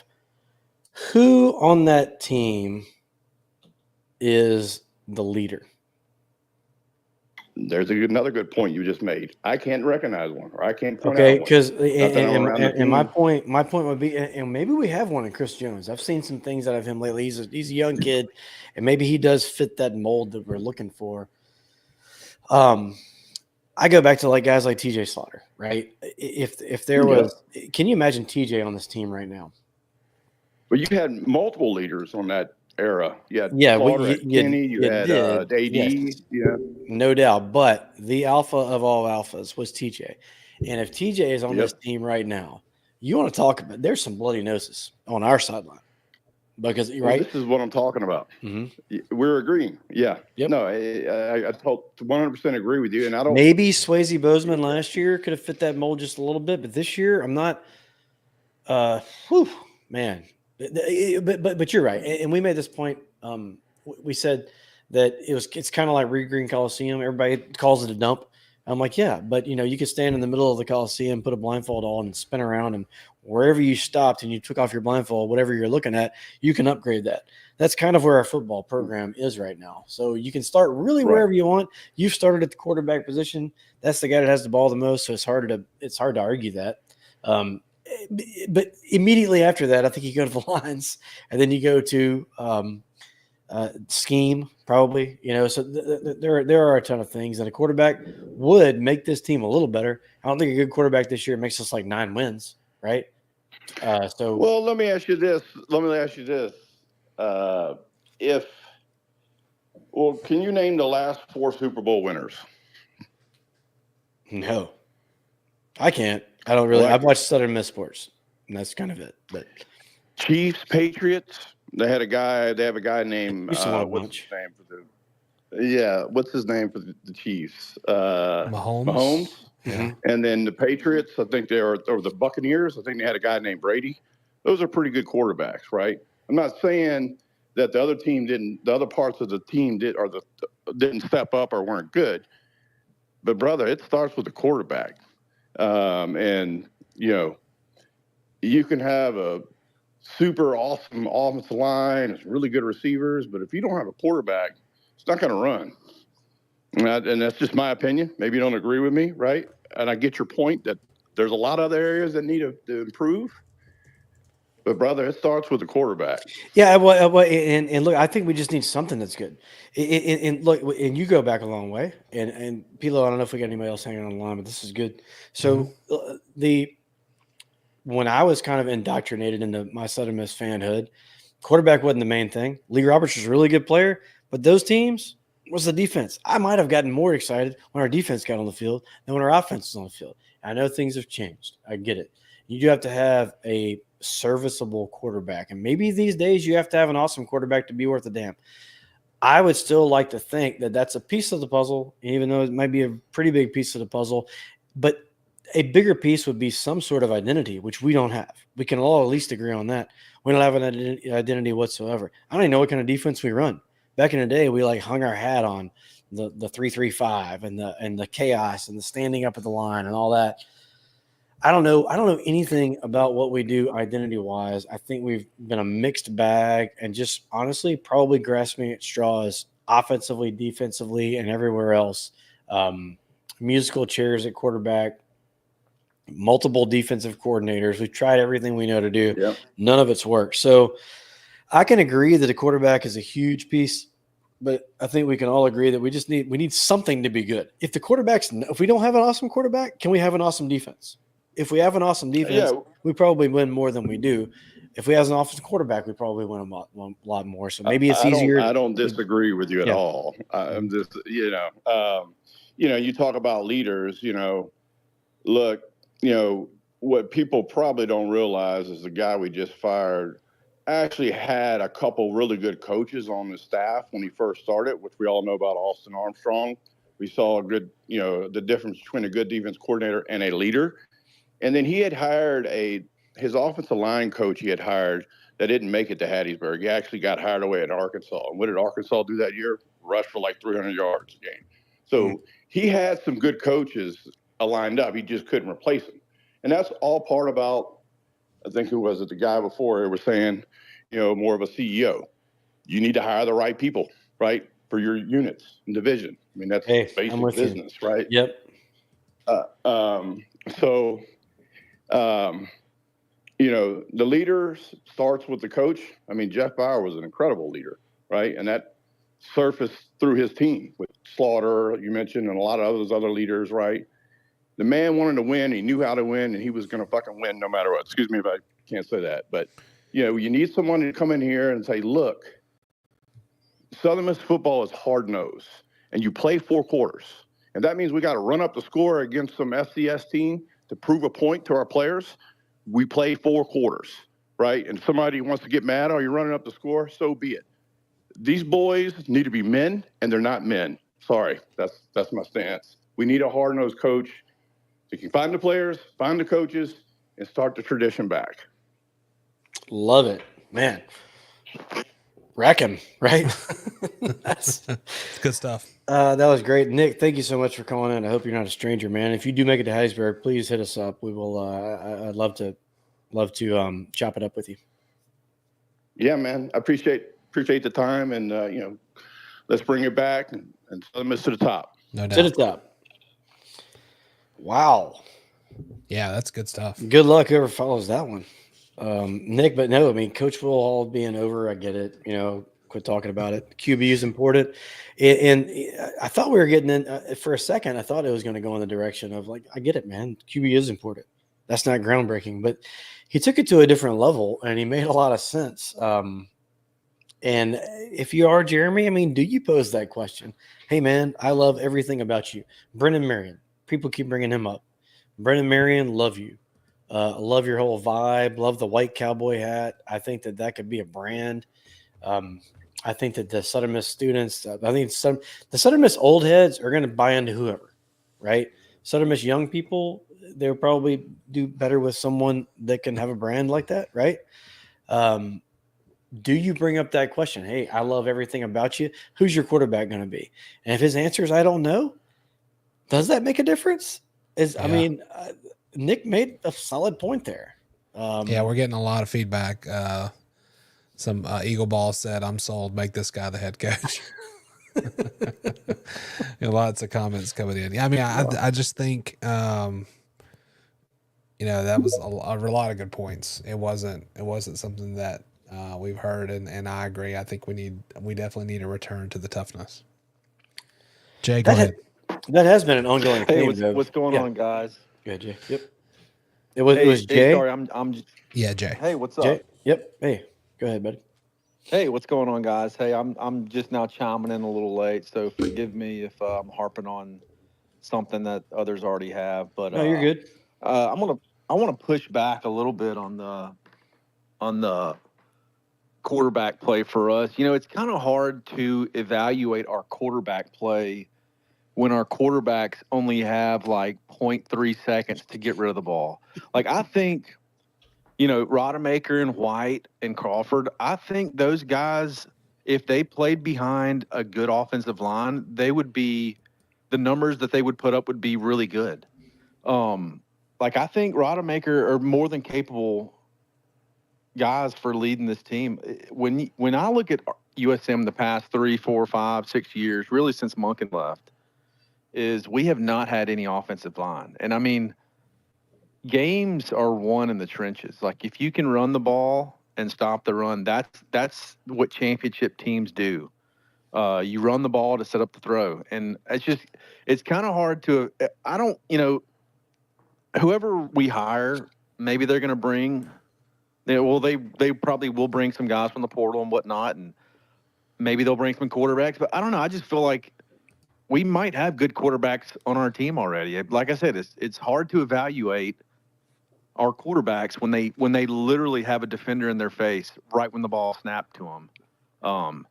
But to me, obviously quarterback play is important. It's one of the most important positions. But in my opinion, the offensive line is the most important part of a football team. It protects your quarterback. Like if Tom Brady played behind our offensive line, the dude would be running for his life and he would not look good. If Patrick Mahomes was playing for us this coming weekend, he'd look terrible. And there's a reason why Tate Rodemaker was the backup to a Heisman candidate. It was because he was a good quarterback. Mm-hmm. And we see how he performed here. And it's not because he's not a good quarterback. We just didn't have good pass pro for him. And we can't run the ball, so we can't set up the run or the pass, and we can't pass to set up the run. It's just, in my opinion, everything, like the crux of a good team is your starting five. And obviously your depth at offensive. It's offensive line. That's where games are won. So, like I said, I wouldn't dismiss the quarterback play we have on our team based on them not performing well, because I don't think anybody could perform well at quarterback. It's kind of why we've been running with Crawford these past few weeks, is because, Hall is probably like, whoever gets the ball, they're going to be running for their life. So we might as well play the guy who's got the best wheels. And even though Rodemaker and John White might be more polished quarterbacks, they're anticipating that our quarterbacks are going to be running for their life. So you might as well stick with the guy who's got better wheels. And that's kind of what I think we've been doing with Crawford. But you know what? I would love to see Crawford behind a really good pass protection, because it seems like every snap, all of our guys, and it's gone back since, when we had Abraham, Abraham looked good at times, a couple years ago, back the late tail end of Hobson's career. He had some good games, but again, ever since Monken left, we have not had good offensive line play at all. And whoever we hire, I really want to see whoever we hire really focus on offensive line development and just an emphasis on that, because that's where games are won. Mm-hmm. So that's kind of what I would say about everything. Good points. It's offensive, man. That's such a weird position, isn't it? It's a position like the non-football people, like me. That was a baseball guy. It's not the sexy position that a lot of people think of. Yeah, but it's a really good offensive line can make an average or subpar quarterback look really good. Mm-hmm. That's the difference. Hey, and I'll take it a step further as far as that line is going there. So with coaching, I think you take the average player, like your walk-on, right, and you make them good. I think you take the good player, you make them great, and take the great player and you make them elite. And development still, to me, if Southern Miss if you really believe in the portal numbers that we have coming in, and as far as the rankings go there, and the rankings that are put out by 24/7 and everybody else, the talent's here. It's just once they get here, they don't get any better. So if you can say that's the offensive line, you can say that's people like Chandler Pittman, who everybody saw him, his freshman year, run around the corner versus Alabama and score a touchdown. And now here we are, and we never see him on the field. So there, and we've tried all these different quarterbacks. Maybe it's not the quarterback. Maybe it's not. Maybe it's just the development. Is that possible? Do we have decent players and they've just gotten worse since they've walked on campus? That's at least a possibility. I don't think they're all mutually exclusive either. So it could be all the above. Mm-hmm. But to me, the glaring issue these past few years has been the fact that our quarterbacks cannot actually they don't have enough time to make their reads and actually step into throws. Everything is literally like get the ball out as fast as you can in the flats because you immediate pressure in your face, and it seems like it's been like that for forever. Yeah, and again, I feel the same way, but at the same time, I'm not a football guy, so I can't look at that and say that's an offensive line problem, definitely, and not some sort of scheme issue. Like, is there a way around that? Maybe Fedora or Monken watched some of our games, and they're like, you know what, I would have done this right there, and that wouldn't have been a problem. I'm not that guy, so let's get him on here. Yeah, I do agree that they're getting to the quarterback. It's crazy how even southeastern Louisiana was pressuring us. You're right, and we saw that, and we talked about that. And you can go back to like when we played Jackson State a few years ago. I think like 2019, we couldn't even run against them. It's just like, I think what Gore had 1,000 yards rushing last year and the past few years or whatever. And it was literally because he was the entire offense. But other than that, it seemed like we used to have 1,000-yard rushers almost every year, whether it was Fletcher, multiple, or Edo, Jalen Richard, or Jalen Richard. I remember one year we had it was like Jalen Richard had his 1,000, and I think Edo Smith had his 1,000, and we had a 1,000-yard wide receiver. And Mike the Thomas. difference between those teams, yeah. And man, it's just, to me, it all starts with your offensive line play. Like your offensive line can make everybody look really good. I mean, look at, was it the dude that won the Super Bowl with the Eagles a few years ago, Nick Foles, or I think that's his name. Mm-hmm. That dude was an average subpar quarterback, but he had a really good offensive line. And what they do, they freaking won the Super Bowl. And you really hadn't heard anything about him since. You're right. So, yeah, we got 3 more behind, so we're not trying to cut you short. Appreciate you, Jay. Good stuff. Thanks, Jay. All right, we're going to roll on and then get out of here because we're approaching the 2-hour mark. Yeah, it's an all-time record. Let it rip. Hey, man, this is the time. We should just stay out of this. Let them do their thing. Yeah, no. Get it out and let's roll. That's what we're here for. Mm-hmm. You should be good. Go ahead. Can y'all hear me? Yep, gotcha. What's your name? My name's Caleb. I actually go to Southern Miss right now. I'm a freshman. Bless your heart. So I just wanted to kind of, speak to my experience. I started going with all of my friends to the home games. We went to southeastern Louisiana. Of course, that was fun. Now, none of us know nothing about football. So we saw 35-10 at the end of the game. And we're like, woo, let's go. We went to South Florida. We were feeling good about the team for about 5 minutes because we got up 14-0 in like 5 minutes into the first quarter, right? And then it just fell apart from there. And we've ever since then, everybody I've talked to on campus has been expecting us to go 1-11. But I mean, I've talked to a few of my friends yesterday afternoon and this morning before class, and I have not heard anybody on campus be this excited about football. Like I'm friends with a lot of freshmen, of course, but also some upperclassmen. And I haven't heard anybody be this excited about football because it finally feels like we might actually get somewhere. And I do think there's a lot of pressure on the administration. I've heard a lot of people talking tonight, of course, about this hire has to be good. I would just echo that on campus as well. Like if we fumble this hire, I don't think we can come back from it. Caleb, so you're a freshman at Southern Miss. Are you familiar with Southern Miss at all? But before you got here, are you from the area? I'm from North Mississippi, so I was not raised on Southern Miss football, but I know people who were, and so I know about the greats like Bauer and Monken and Fedora and he who must not be named. But I don't know, and of course Frank Gore Jr. But I couldn't tell you the seasons we were running before. I know we went to a bowl in 21, beat Tulane, but I couldn't tell you. What our record was in 2020. No. Yeah, I mean, and I don't expect you to know all that. I'm just I guess every time something like this happens, I feel like I just kind of cheated because when I got here, it was such a heyday, right? My indoctrination was entirely different from yours, but I just want you to know that what you're witnessing right now as a freshman, as far as what the crowds look like, what the attitude is. This is a blip on the radar in the grand scheme of things, right?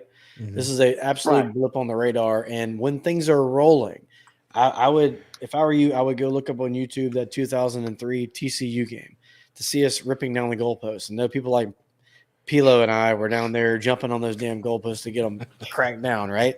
Look, I'm not a million years old. I'm older than you are, and I know that you feel like your 40s are so far away from you. But, dude, it happens in a flash, and it was not that long ago that Southern Miss kicked some serious ass, and we're going to get back to it again. I hope that your experience at Southern Miss gets nothing but better from this point forward. Well, and let me offer you this: go to Reed Green Coliseum this year. We're going to be good. Got a game next week. You'll get to experience, in mine and Jason's opinion, the best sport. That when we're good, it's the best experience as a fan. It is, hands down. I love our baseball team. I love Pete Taylor Park. Yes, but man, Reed Green when we're rolling is undefeated. And so make sure you're at those games. Support our basketball teams, and we'll get this thing rolling. Yeah, 100%. I'm from up around Memphis, so we'd go to a few Grizzlies games. So I like me some basketball. Okay, yeah, it's not going to be anything like the FedEx Forum. I don't know if you've ever. Well, yeah.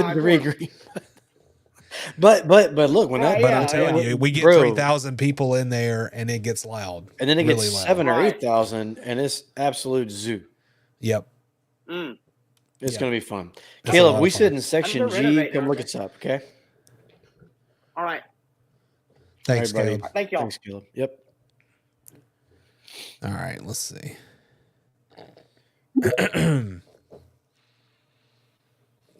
David, you should be good to go if you'll unmute. David.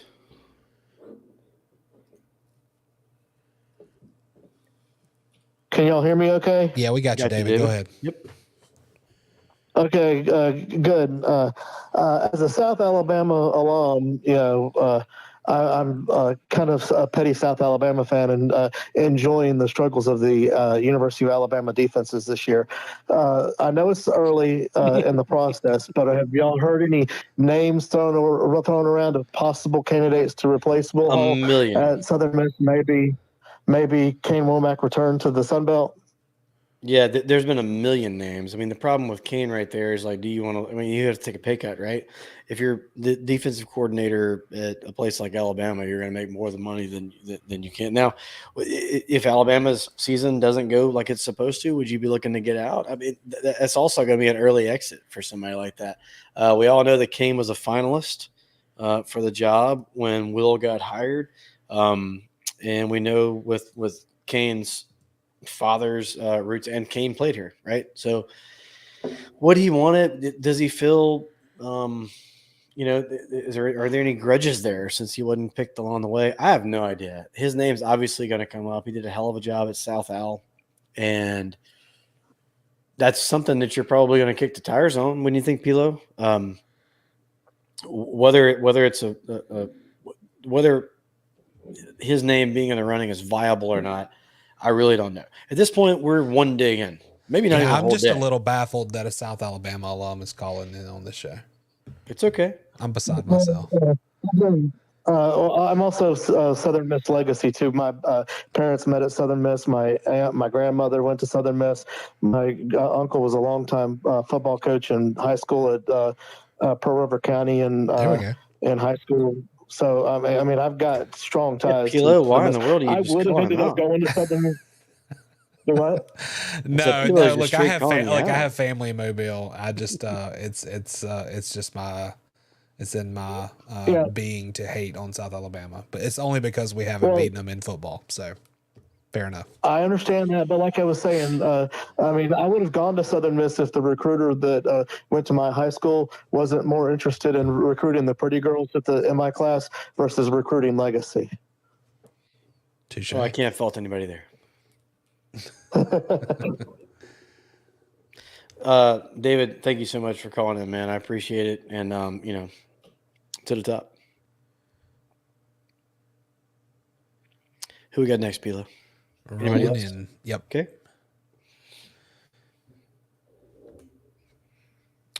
goes by Eags. Go ahead. Hey, y'all got me? Yep, we got you. Go ahead. Hey, what's your name? All right.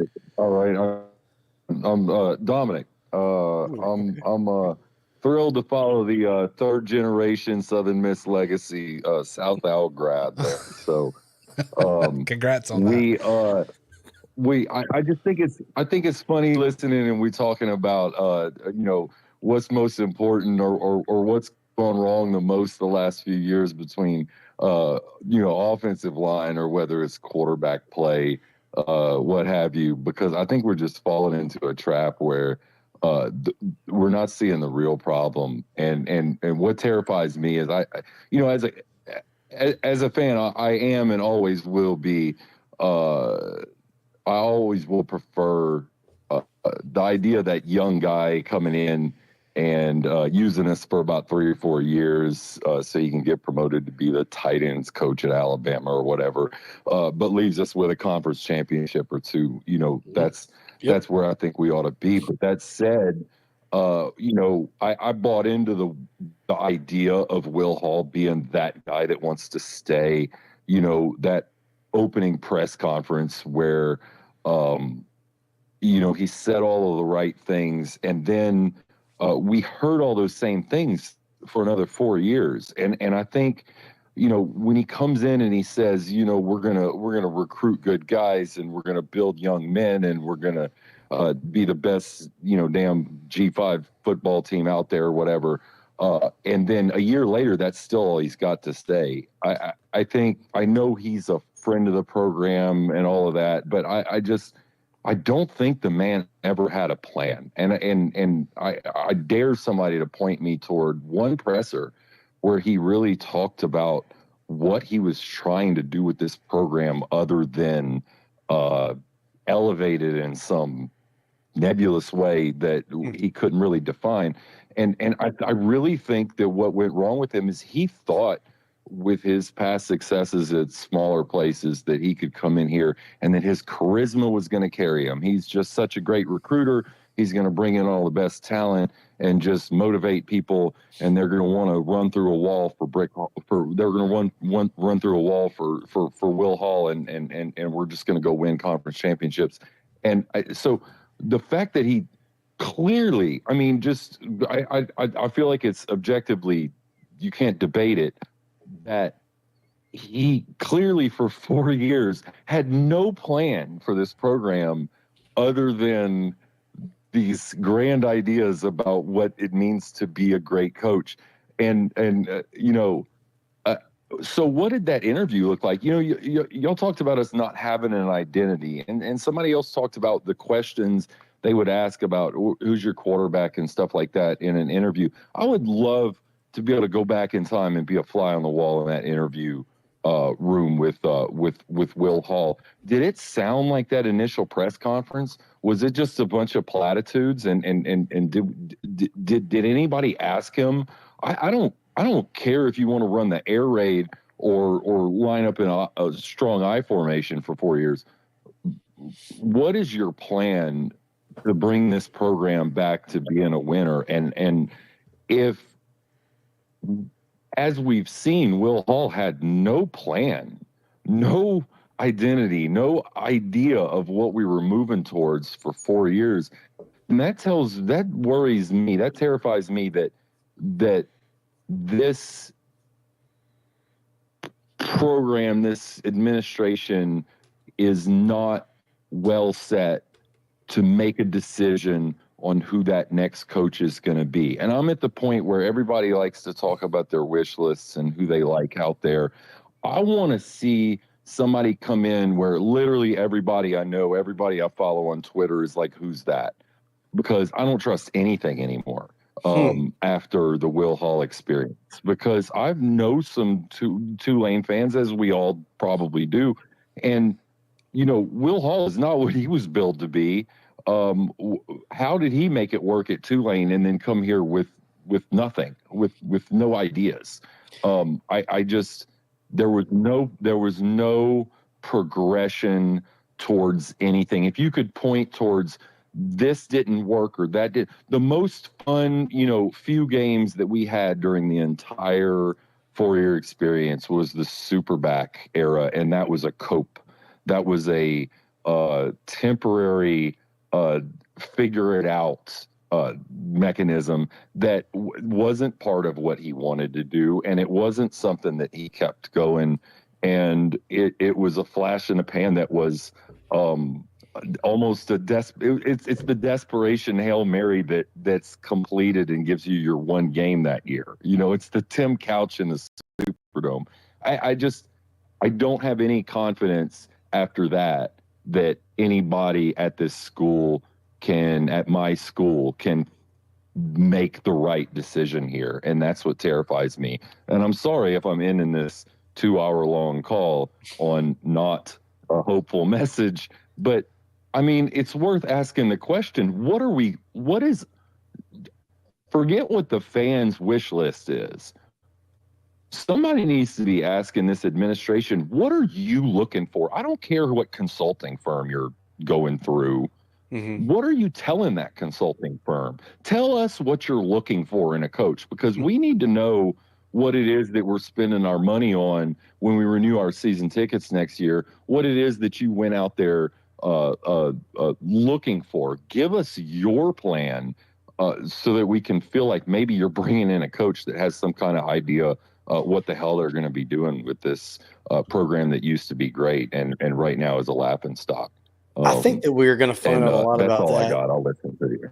Yeah, I feel like that we're going to find. Thank you so much, Dominic. That was great. That was great stuff. You can just feel the passion in everybody's. Well, even Dominic, he's obviously just fed up, kind of like me last week. I've not tailgated since I enrolled at Southern Miss in 1997. There are 2 games that I have never. That I did not tailgate for at all. One of them was Illinois. I was working at the golf course. I actually left the golf course on the clock and came and I went to my house, rode my bike to the game, watched the game, rode my bike back to my house, got back out to the golf course, finished my work. And the other one was this past Saturday. So I kind of feel like Dominic in that regard. Like, I'm still a fan. I'm always going to be a fan. It's probably going to be part of my tombstone whenever I'm 6 feet under. That being said, damn it. I'm just tired of feeling like this. So I get where Dominic's coming from, but it's a good thing too. Hell, we got South Alabama fans calling in, right? There's some passion about the Southern Miss, and that's the one thing that we have. That being said, dude, that's only going to last for so long, and we've been through about a decade of it. So this next hire is about the most important hire. I mean, it's the most important hire football-wise, sanity-wise for the fans, enrollment-wise. That's a factor. Definitely. There's the highest enrollment that Southern Miss has ever had that I know of was when Fedora was here. We were rolling. You had to get to the games early to get a ticket. So there's so much that's riding on this. And Dominic mentioned the fact that, with our identity and what's the plan and what are you going to ask? What's the plan specifically? That's got to be another good question as well. And Jeremy's going to do all this, and the search firm is going to help in that. But what are we looking for plan wise? That's a good. It's another boy. It's been a lot of good questions tonight. Tomorrow, driving around doing my job, I'm gonna have a lot of these theories and questions bouncing around my head. Maybe we'll have a little bit more insight on it during the regular pod if we even do one this week. But that was a great call, and I appreciate Dominic calling in and yeah, Dominic, you have a future in voiceovers, so great voice. He does great pipes. You need to do some Fantastic voiceover work pipes. for the athletic department. Be great for the collective. Yeah. Is there anybody else? Because we were over 2 hours. If there is, too bad. You waited too long. Okay. No, I don't have anybody teed up, so we're gonna. Okay. Yeah. Hey, thank you everyone for sticking with us. However many of you stuck around for that entire thing. I hope you're pretty good bit. I like it. however deep I am in this bottle of Chardonnay my wife gave me because I just wasn't in a beer mood. Thank you so much for joining us. And remember, you can follow me at Bumper J Bailey and Patrick at P Lowry. Follow us on all the social at To The Top Talk. And don't forget about the mailbag, tothetoptalk@gmail.com. Pilo, you got anything else before we go? Man, I just appreciate everybody, that called in, listened in. We're going to, I appreciate the passion, and we heard it there all the way up until the end. So I feel like brighter days are ahead, and I'm looking forward to Thanksgiving for more than one reason, more than just the food. Hopefully we have some answers. Giving soon. some serious damn thanks. Yep. And thank you, Pilo. Pilo does. I do very little on this, especially on these live shows. Pilo is working like a madman. So he's been at it hard for 2 hours straight now. So thank you so much, Pilo. Hope you guys enjoyed the show. Tell somebody to the top today. And as always, Southern Miss. To the top. Talk.